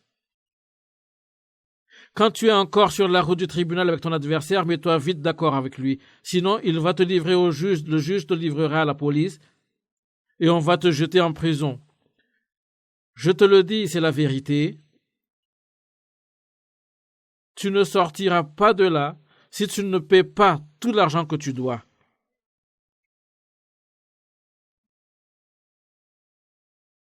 Ici, nous avons un autre exemple pour illustrer le jugement. C'est un autre exemple du jugement. Voici la cour. Tout le monde, peu importe qui ils peuvent être, tout le monde est voyageurs errant le long du chemin de la vie.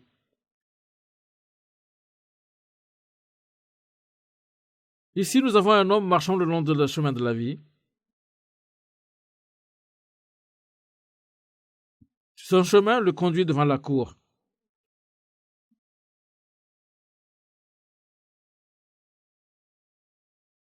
Il marche le long du chemin. Chacun dans le monde, peu importe qui il est, marche le long de ce chemin. Et savez-vous vers quel endroit il se dirige?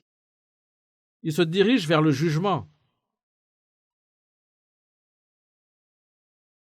Il y a une hymne qui indique « J'irai avec lui au jugement ». Chaque individu en ce monde marche le long de ce chemin, qu'il s'en rende compte ou pas, qu'il le veuille ou pas. Chacun marche le long de ce chemin. Mais il est dit une chose très étrange ici. Regardez encore le verset 25.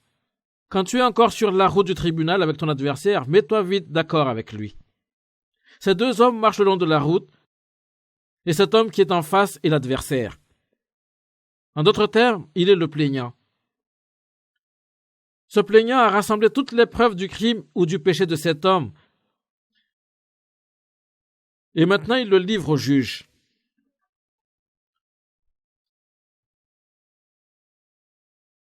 Il a l'intention d'entamer des procédures légales contre cet homme. Et cet homme est livré au juge par le plaignant. Mais qu'a dit Jésus ici en réalité?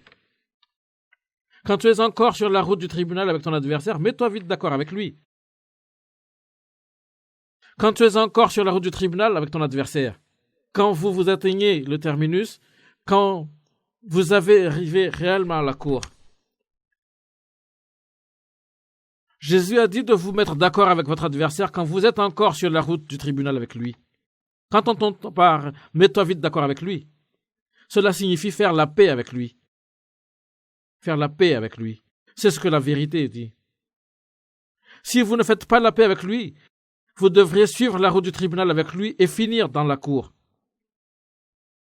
Comment allez-vous vous mettre d'accord avec votre adversaire? De nos jours, vous entendez beaucoup d'histoires de pots de vin. Mais il y a naturellement d'autres manières de régler les choses à l'amiable. Fondamentalement, voici ce que veut dire régler, dire.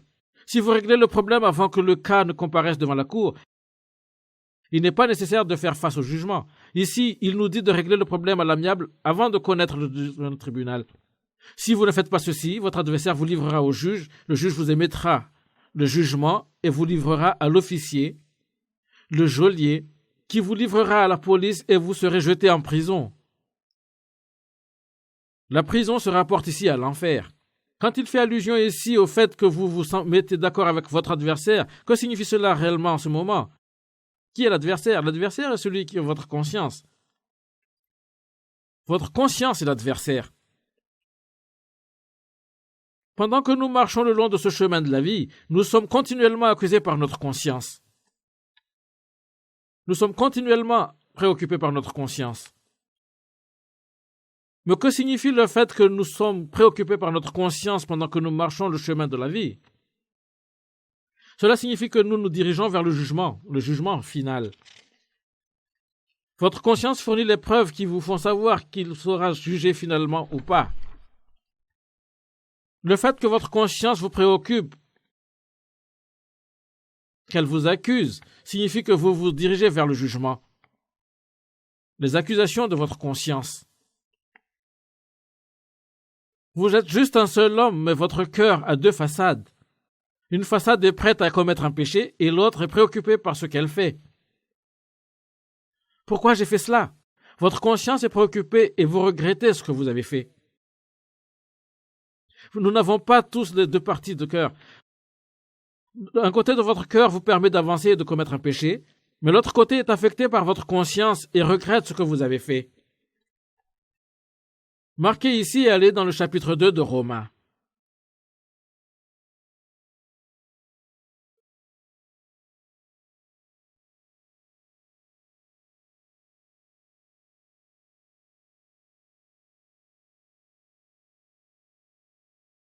Romains chapitre 2, versets 14 et 15.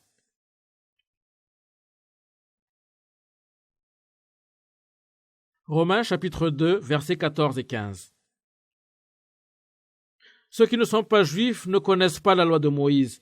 Pourtant, certains font naturellement ce que cette loi commande. Ces gens-là n'ont pas de loi, ils sont une loi pour eux-mêmes. Il est écrit ici qu'ils ont une loi pour eux-mêmes. Cette loi est la loi de la conscience.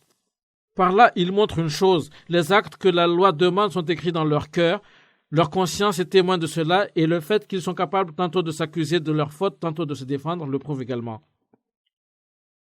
Les gentils ne connaissent pas la loi. Mais quand ils volent quelque chose qui appartient à quelqu'un d'autre, la loi de leur conscience accourt pour les préoccuper. Je suis un voleur. J'ai volé quelque chose qui appartient à quelqu'un d'autre. De cette façon, leur conscience les accuse. Ainsi, il est écrit ici que ils sont capables tantôt de s'accuser de leur faute, tantôt de se défendre. Mais même pendant que leur conscience continue de les tracasser de la sorte, l'autre partie de leur cœur commence à intervenir. Et alors, je peux voler si je le veux. Si je n'avais pas volé, je serais mort de faim. D'un côté, dans votre cœur se trouve le plaignant et de l'autre côté, le conseil pour la défense. Quand vous faites quelque chose de mal, votre cœur est préoccupé et vous regrettez ce que vous avez fait. Quand vous ne pourrez pas vivre si votre conscience continue à vous tracasser de cette façon, toute votre vie, vous ne pouvez pas le faire toute votre vie. Ainsi, après un moment, vous commencez à penser « Je ne pouvais pas faire autrement. C'était ma pauvreté qui m'a conduit à agir comme ça. J'étais obligé de le faire. » Le conseil pour la défense vous fait justifier ce que vous avez fait comme quelque chose d'inévitable. Et alors vous agissez comme si de rien n'était. Tout est réglé. C'est là que le péché est enregistré dans les livres. Alors cela veut-il dire que l'affaire est réglée? Non, elle ne l'est pas. Il reste une affaire à régler. Il reste le jugement. Le jugement. Regardez le verset 16. Selon la bonne nouvelle que j'annonce, ce jour-là, Dieu jugera par Jésus-Christ tout ce qui est caché dans la vie des gens. L'adversaire, le plaignant, et votre conscience qui vous préoccupe. Mais alors le conseil de défense entre en jeu et vous trouve des excuses. Plus tard, beaucoup plus tard, le jour viendra quand Dieu jugera les secrets de l'homme par Jésus-Christ. Le jugement. C'est alors que vous devrez vous tenir devant le siège de jugement et être jugé pour ce que vous avez fait. Retournons maintenant dans le chapitre 5 de Matthieu. Matthieu chapitre 5, verset 25. Quand tu es encore sur la route du tribunal avec ton adversaire, mets-toi d'accord avec lui, sinon il va te livrer au jugement, le juge va te livrer à la police et on va te jeter en prison. Il est écrit qu'il faut vous mettre d'accord avec votre conscience. Une fois que vous recevez le salut, votre conscience devrait vous accuser. Ainsi, Jésus se référait également au salut ici. Fondamentalement, il nous disait de faire en sorte que nous soyons sauvés. Une fois que vous êtes sauvés, votre conscience cesse de vous accuser. Et ainsi, le problème est réglé à l'amiable. Vous ne serez pas jugés. Mais qu'est-ce qui se produira si vous ne recevez pas le salut et ne parvenez pas ainsi que vous mettre d'accord avec votre adversaire? Votre adversaire vous se livrera au juge. Il va te livrer au juge. En d'autres termes, il vous paraîtrait devant le jugement de Dieu. Le juge va te livrer à la police et on va te jeter en prison. C'est-à-dire que vous serez jeté en enfer. Regardez maintenant le verset 26. Verset 26. Je te le dis, c'est la vérité. Tu ne sortiras pas de là si tu ne paies pas tout l'argent que tu dois. Je te le dis, c'est la vérité. Tu ne sortiras pas de là si tu ne paies pas tout l'argent que tu dois. Le dernier centime est la dernière petite pièce de monnaie dans le système monétaire. En Amérique, il y a des dollars et puis il y a des cents. Ce dernier centime se rapporte au plus minuscule des péchés. Il se rapporte à un péché si minuscule qu'il pourrait presque passer inaperçu. Mais le prix de ce péché doit être également payé. Il peut sembler très petit, mais le prix doit être payé.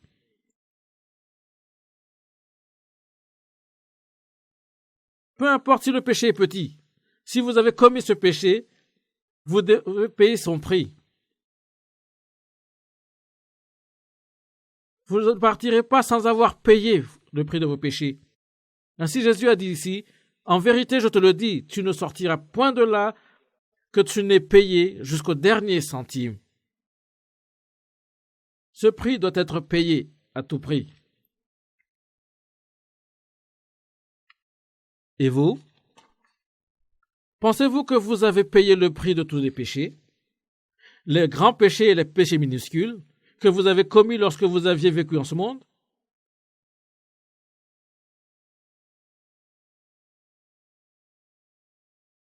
Pensez-vous que les péchés que vous aurez commis ne sont pas révélés?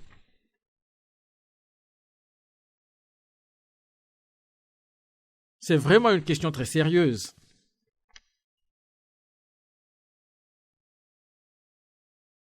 Jésus ne nous a pas dit cela d'une façon peu certaine.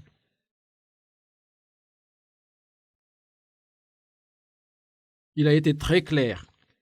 Les mots de Jésus n'ont jamais été sarcastiques ou exagérés. Jésus a voulu dire exactement ce qu'il a dit. Une fois que Jésus disait quelque chose, c'était exactement tel qu'elle était.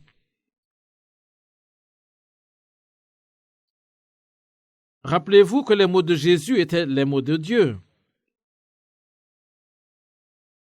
Ce sont les mots de Dieu, le Dieu absolu. Jésus n'a jamais menti. Alors, quand il a dit ces choses, vous devez vous regarder par la lumière de ces mots et voir quel genre de personne vous êtes. Je pense que vraisemblablement, peu d'entre vous, si ce n'est aucun d'entre vous, ont déjà volé quelque chose ou ont commis un meurtre, mais même les plus petits des péchés seront jugés. C'est le destin qui nous attend. Alors qu'allez-vous faire à ce sujet? Vous devez vous repentir dans votre cœur. Vous devez regretter ce que vous avez fait et vous repentir dans votre cœur. Allons dans Matthieu chapitre 5, verset 27. Matthieu chapitre 5, verset 27. Vous avez appris qu'on a dit à vos ancêtres, ne commets pas d'adultère. Mais moi je vous dis, celui qui regarde la femme d'un autre avec envie, celui-là dans son cœur a déjà couché avec cette femme. Quand il s'agit du péché de l'adultère, une personne n'a pas besoin d'avoir réellement fait quoi que ce soit pour avoir commis ce péché. Même si une personne peut ne pas avoir réellement fait quoi que ce soit, le simple désir dans le cœur de commettre l'adultère est assez pour constituer le péché. C'est ce qui est indiqué ici. Celui qui regarde la femme d'un autre, dans le cas d'une femme, celui qui regarde un homme, avec envie, en d'autres termes, avec des pensées d'adultère à l'esprit, celui-là, dans son cœur, a déjà commis cet adultère. Regardez maintenant le verset 29. Si ton cœur droit te fait tomber dans le péché, arrache-le et jette-le loin de toi. Pour toi, il vaut mieux prendre une seule partie de ton corps. C'est mieux de te garder ton corps tout entier et d'être jeté dans le lieu de souffrance. Si ta main droite te fait tomber dans le péché, coupe-la et jette-la loin de toi. Pour toi, il vaut mieux prendre une seule partie de ton corps. C'est mieux que de garder ton corps tout entier et d'aller dans le feu de la souffrance. Si votre œil droit pousse à pécher, alors vous devrez enlever cet œil et le jeter. À cause du péché que votre œil droit a commis, votre corps entier doit être jeté en enfer. Qu'est-ce que cela veut dire? Pensons à ceci un moment. Si vous enlevez votre œil droit, votre œil gauche péchera probablement. Si vous coupez votre main droite, votre main gauche péchera. Ainsi, vous vous trouvez à enlever continuellement et découper les diverses parties de votre corps. À la fin, qu'est-ce qu'il vous reste? Vos pieds devraient disparaître aussi. Vous n'aurez plus rien. Ainsi que ce qu'on apprend par ce verset est en réalité le péché dans votre cœur. Le péché est dans votre cœur. Ainsi, c'est votre cœur qui est sale. C'est votre cœur qui est mauvais.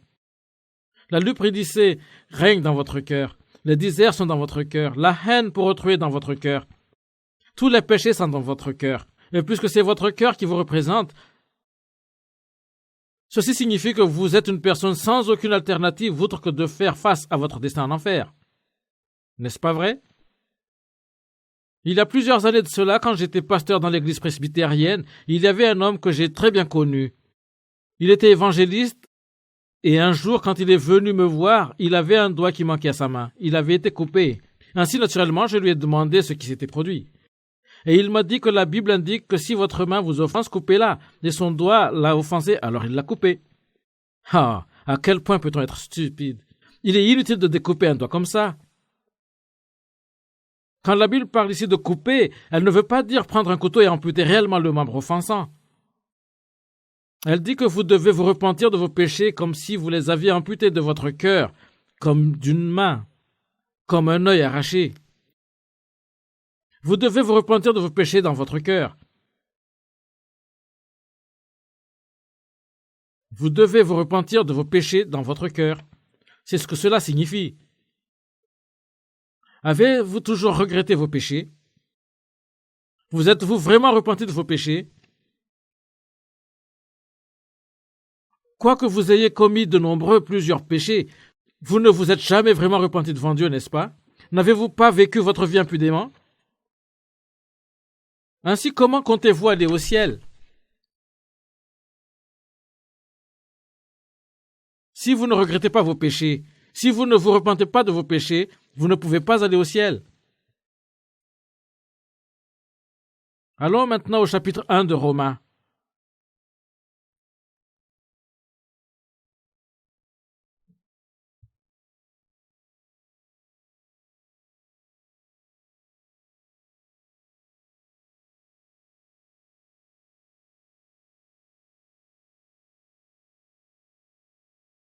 Romains chapitre 1er.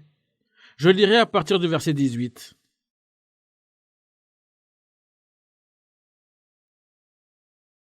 Verset 18.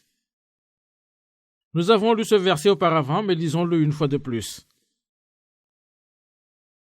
Du haut du ciel, Dieu montre sa colère parce que les êtres humains sont pécheurs et parce qu'ils font le mal.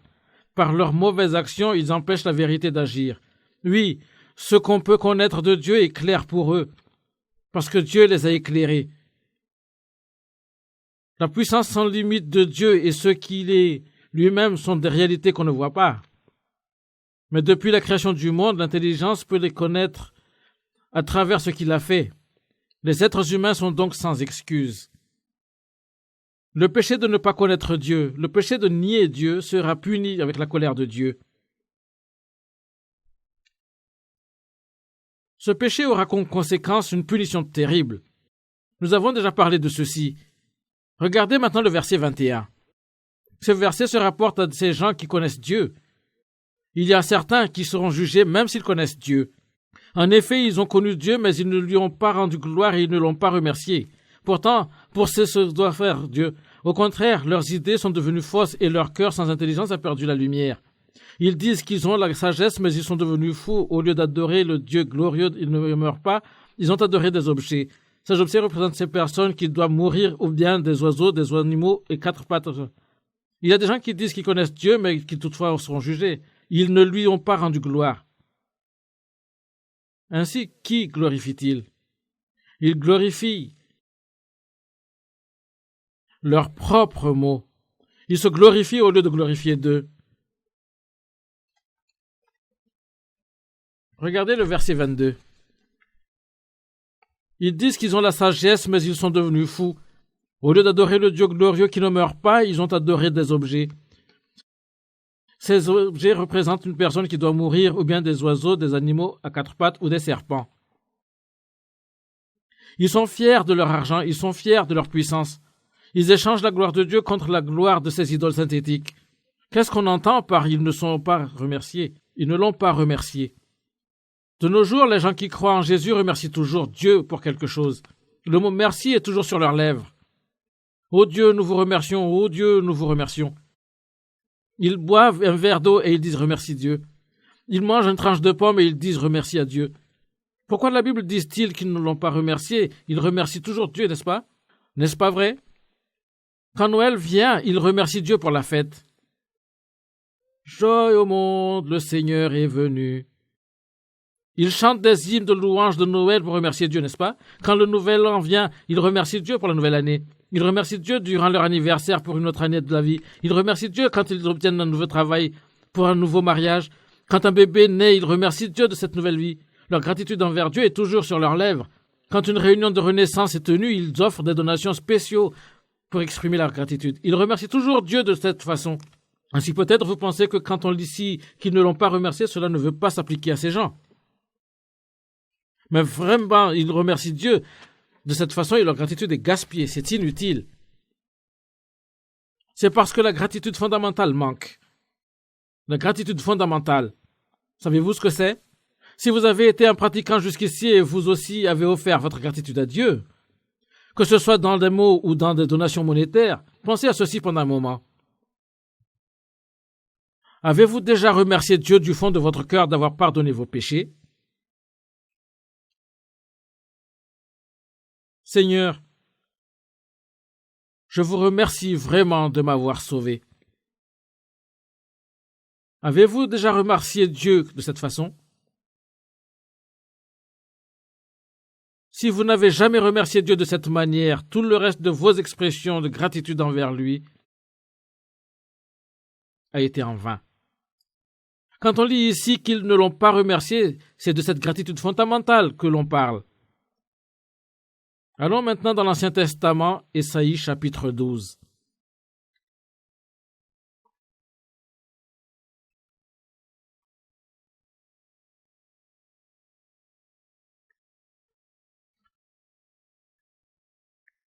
Ésaïe chapitre 12. Ésaïe chapitre 12. Je lirai à partir du verset 1er.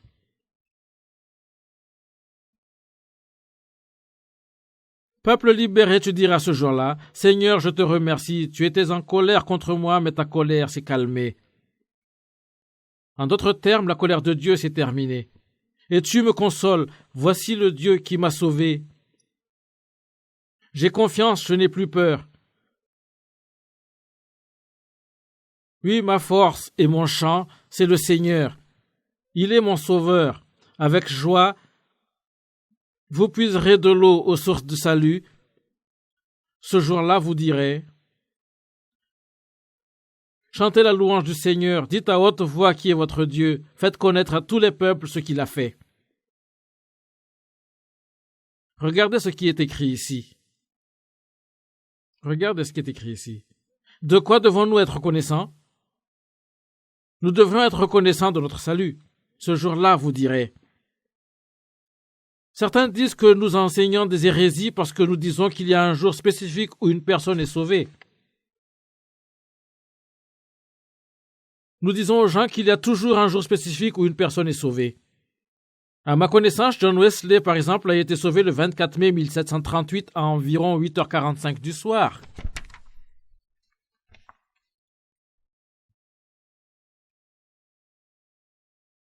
Moi-même, j'ai été sauvé le 18 novembre 1961 à environ 2h de l'après-midi. Blaise Pascal a également su le jour exact où il a été sauvé. Ceci s'applique aussi à M. D.L. Moody. Ludwig Zinzendorf a également su le jour exact où il a été sauvé. Mais quand nous parlons de ceci aux gens, ils disent que les choses que nous enseignons sont hérétiques. Si c'est vrai, alors la Bible est également hérétique, n'est-ce pas? La Bible parle très clairement au sujet du jour de notre salut. Peuple libéré, tu diras ce jour, Seigneur, je te remercie, tu étais en colère contre moi avant. Tu étais en colère contre moi, Dieu était fâché en effrayant. Tu étais en colère contre moi, mais ta colère s'est calmée. Dieu a cessé d'être fâché, je suis sauvé. Tu me consoles. Voici le Dieu qui m'a sauvé, j'ai confiance, je n'ai plus peur. Oui, ma force et mon chant, c'est le Seigneur, il est mon sauveur. C'est clairement indiqué ici, n'est-ce pas? Quand vous réalisez la vérité dans la Bible, l'Esprit Saint vient à vous et c'est par l'Esprit Saint que ce remerciement surgit dans votre cœur. J'ai ici un livre.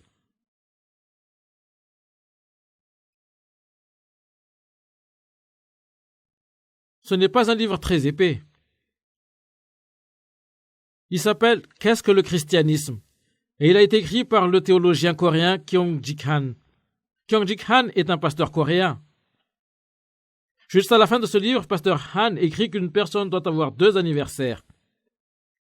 Le pasteur Kyung-Jik Han insiste vraiment sur la nécessité d'avoir 2 anniversaires. La nécessité d'être né 2 fois. Le premier anniversaire d'une personne est le jour où il est né du ventre de sa mère. Et son deuxième anniversaire est le jour où il est né de nouveau. Une personne doit certainement avoir 2 anniversaires. Le pasteur Kyung-Jik Han insiste beaucoup sur ce point. Ce n'est pas seulement notre Église qui souligne ce point, la Bible l'indique également d'une façon très claire. Avez-vous déjà remercié Dieu de votre salut?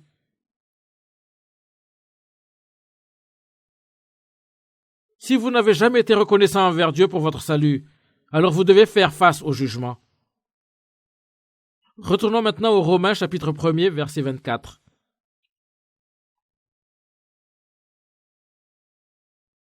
Romains chapitre 21, verset 24. Verset 24. À cause de cela, Dieu les a laissés faire les actions mauvaises qu'ils voulaient, et ainsi ils salissent eux-mêmes leur corps de la façon. Ils ont remplacé le vrai Dieu par des faux dieux, ils ont adoré et ils ont servi ce que Dieu a créé à la place du Créateur. Louange à lui pour toujours. Amen. On lit ici, ils ont adoré et ils ont servi ce que Dieu a créé. La créature, c'est les choses que Dieu a faites, à la place du Créateur. Je voudrais vous demander de jeter un coup d'œil à vous-même à l'aide de ces mots. Tandis que vous avez vécu en ce monde jusqu'ici, avez-vous considéré Dieu comme le plus précieux et le plus important? Ou étaient-ce les choses que Dieu a créées? Toutes les choses matérielles en ce monde. Vêtements, bijoux, votre maison, et ainsi de suite. Sont-ce les choses qui ont été plus précieuses et plus importantes pour vous? Ou Dieu a-t-il été plus important pour vous? Qu'en est-il pour vous? On lit ici, ils ont remplacé le vrai Dieu par des faux dieux, ils ont adoré et ils ont servi ce que Dieu a été créé à la place du Créateur. C'est un péché. Les gens ont tendance à penser que le péché est quelque chose comme un vol, les crimes qu'une personne commet contre autrui. Ils ne pensent pas que c'est un péché de ne pas glorifier Dieu, ne pas servir Dieu, ne pas aimer Dieu plus que toute autre chose. Ils ne considèrent pas ces choses comme étant des péchés. Ils ne pensent pas qu'ils commettent un péché en ne faisant pas ces choses. Allons maintenant au chapitre 22 de Matthieu.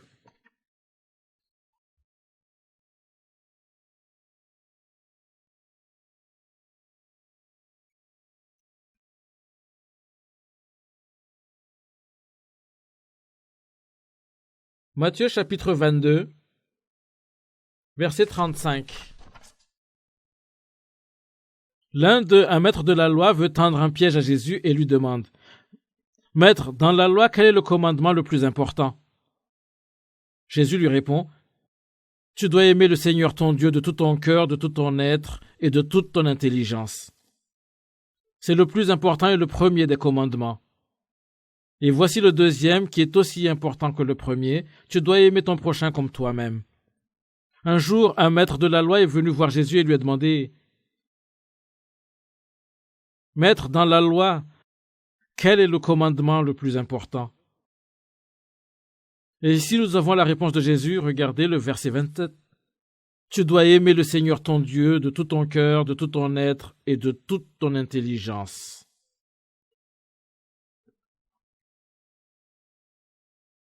C'est le plus important et le premier des commandements. Quand il s'agit d'aimer, c'est seulement quand on sacrifie une vie que cela devient un amour vrai. Si une personne n'est pas prête à sacrifier sa vie, ce n'est pas un vrai amour. Quand l'amour des parents va jusqu'au fait qu'ils sont prêts à aller aussi loin que de donner leur vie pour leurs enfants, c'est un amour vrai. Quand il s'agit aussi de l'amour entre un homme et une femme, s'ils s'aimaient vraiment, ils seraient également prêts à donner leur vie l'un pour l'autre. Je serais disposé à donner ma vie pour cette personne sans arrière-pensée. Quand l'amour va aussi loin, c'est un amour vrai. Mais comment devrons-nous aimer Dieu? Tu dois aimer le Seigneur ton Dieu de tout ton cœur, de tout ton esprit, de toute ton intelligence. En fait, ces mots contiennent une grande bénédiction. Savez-vous pourquoi ils contiennent une si grande bénédiction? Qui est la personne la plus heureuse au monde? C'est la personne qui a quelqu'un qui l'aime tellement qu'elle est disposée à donner sa vie pour son bien-aimé. Une personne qui aime tellement une autre et est prête à donner sa vie pour cette personne sans la moindre hésitation est vraiment une personne heureuse. Une telle personne sera satisfaite. Mais nous sommes des pécheurs. Nous sommes des êtres misérables, sans valeur, négligés. Si nous pourrions aimer tellement Dieu que nous sommes prêts à donner nos vies pour lui, notre bonheur ne serait pas un bonheur ordinaire. Si vous pouvez aimer Dieu de tout votre être, et Dieu accepterait cet amour, comment est-ce que quelqu'un dans le monde peut être plus heureux? Hein?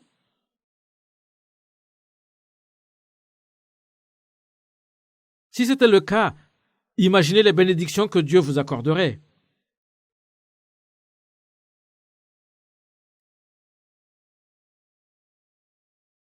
Mais la Bible nous dit ici d'aimer le Seigneur Dieu de tout notre cœur, de tout ton être et de toute ton intelligence. Et on ne peut tout simplement pas faire cela. Nous ne pouvons pas le faire parce qu'il y a quelque chose à l'intérieur de nous qui déteste Dieu. Savez-vous ce que c'est? C'est le péché. Le péché déteste Dieu. Le péché ne veut pas de Dieu. Le péché hait Dieu. Le péché déteste même la loi en Dieu. Pourquoi cela? Il y a du péché à l'intérieur de moi, ainsi si Dieu existe, cela me met dans une situation embarrassante et j'ai peur. Comment se fait-il que vous ne puissiez pas aimer Dieu? C'est à cause de votre péché que vous ne pouvez pas l'aimer. Que vous ne puissiez pas l'aimer même si vous le voulez. Le péché que Satan a semé menace à l'intérieur de chacun de nous. Ce péché est Satan lui-même. L'ennemi de Dieu, Satan, est à l'intérieur de moi. Ainsi, comment aimerais-je Dieu? Je ne peux tout simplement pas le faire. Allez maintenant à 2 Timothée, chapitre 3.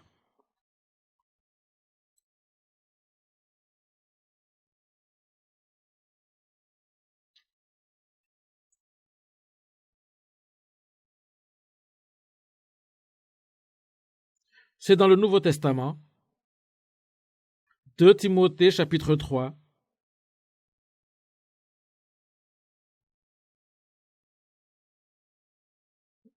Chapitre 3, verset 1. 2 Timothée, chapitre 3, verset 1. Tu dois le savoir, les derniers jours, il y aura des moments difficiles. Les gens seront égoïstes, amis de l'argent. Sautez maintenant vers le verset 4. Verset 4. Ils trahiront les autres, ils seront violents, l'orgueil les rendra aveugles, ils aimeront le plaisir au lieu d'aimer Dieu. Ils feront semblant d'être fidèles à Dieu, mais en réalité ils rejetteront la puissance de la foi. Tourne le dos à ces gens-là. On lit ici que les derniers jours, il y aura des moments difficiles. Ceci se rapporte aux jours pendant lesquels nous vivons en ce moment. Les gens seront égoïstes. Les gens ne savent pas aimer les autres, mais seulement eux-mêmes. Même dans le rapport entre les parents et les enfants, ils n'aiment que leurs propres êtres. Dans un rapport matrimonial également, chaque personne aime seulement sa personne. Les frères et les sœurs aussi, ils aiment seulement leur propre personne. Nous avons entendu tout récemment dans les nouvelles au sujet de fils qui a tué son père et sa mère, tous les deux ensemble, et tout cela pour de l'argent. Le père avait dit à son fils qu'il n'avait pas l'intention de lui donner son héritage, et ainsi le fils a tout simplement tué la famille entière et a enterré les corps dans le jardin. Tel est le monde dans lequel nous vivons. L'année dernière, nous avons lu dans les journaux au sujet d'une mère qui avait vendu sa fille dans la prostitution et d'un père qui avait vendu sa fille dans la même manière. C'est notre monde. C'est un monde dans lequel les gens ne savent rien d'autre que l'argent. Qu'est-ce que l'argent? L'argent est l'homme lui-même. Ainsi, on lit ici que les gens seront égoïstes, amis de l'argent. Qu'est-ce que cela signifie? Cela prouve que les derniers jours sont bien là. Ce sont les signes des derniers jours. Il n'y a aucun amour vrai en ce monde. Même l'amour entre un homme et une femme est une formalité. C'est la convoitise physique, un goût de satisfaction sexuelle. C'est tout. Où est l'amour pour lequel une personne est prête à donner sa vie? Si un couple ne s'entend pas bien, ils divorcent tout simplement ou ils se séparent et cela s'arrête là. Ils pensent seulement à eux-mêmes. Alors que lit-on ici? Ils aimeront le plaisir au lieu d'aimer Dieu. Plaisir. Que puis-je faire pour m'amuser? Le jour du partage de l'Avent en Corée à la nouvelle lune, chacun va dans sa ville natale. Puis quand les routes deviennent encombrées, ils sortent simplement de leur voiture et commencent à jouer aux cartes. Ils ne peuvent pas supporter de s'asseoir même pendant une courte période. Les gens vont boire, ils vont danser, ils vont jouer. Ils font toutes sortes de choses pour s'amuser. Ce monde entier est rempli de gens qui sortent pour s'amuser. Que signifie tout ceci? Ceci prouve que ce monde est devenu un monde de péché et est parti loin, loin de Dieu. Ce monde est un lieu de perdition qui est ouvert 24 heures sur 24.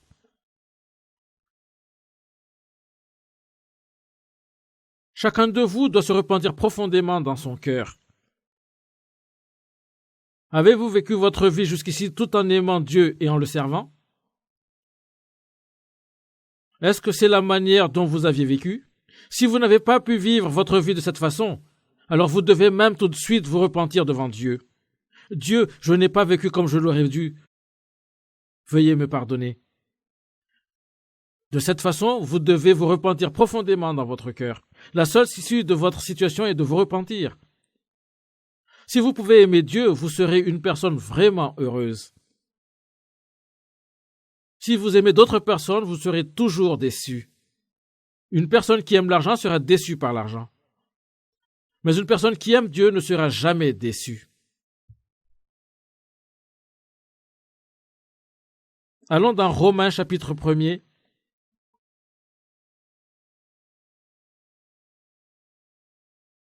Verset 26.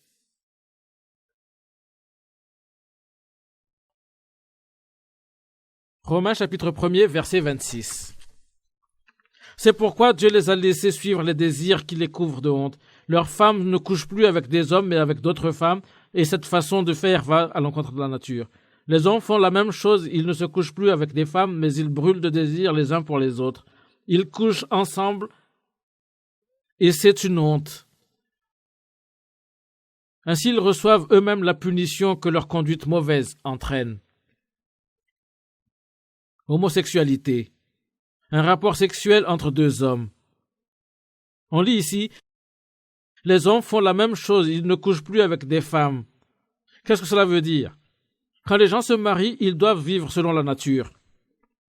En d'autres termes, ils doivent avoir un rapport sexuel normal dans ce mariage. C'est ce qu'on entend par la nature ici. Même si les gens se marient, ils n'ont pas souvent un rapport sexuel normal dans ce mariage. L'activité sexuelle en dehors des obligations du mariage est devenue la norme. Et l'homosexualité est largement acceptée par la société. C'est pourquoi le sida est devenu si répandu. On lit ici, ainsi ils reçoivent eux-mêmes la punition que leur conduite mauvaise entraîne. Dans le cas d'autres péchés, Il est rare qu'une personne soit punie sur place pour ce qu'elle fait. Mais l'activité homosexuelle est un péché et le sida est la punition pour ce péché. Je crois avoir dit ceci aussi auparavant, mais à l'avenir, cette maladie que nous appelons sida se répandra dans le monde entier. Elle se répandra encore plus loin et sera probablement la maladie à laquelle la Bible fait référence en disant qu'elle tuera tant de personnes pendant la tribulation. Naturellement, il y a également beaucoup de cas de cancer dans notre monde en ce moment et beaucoup d'autres maladies.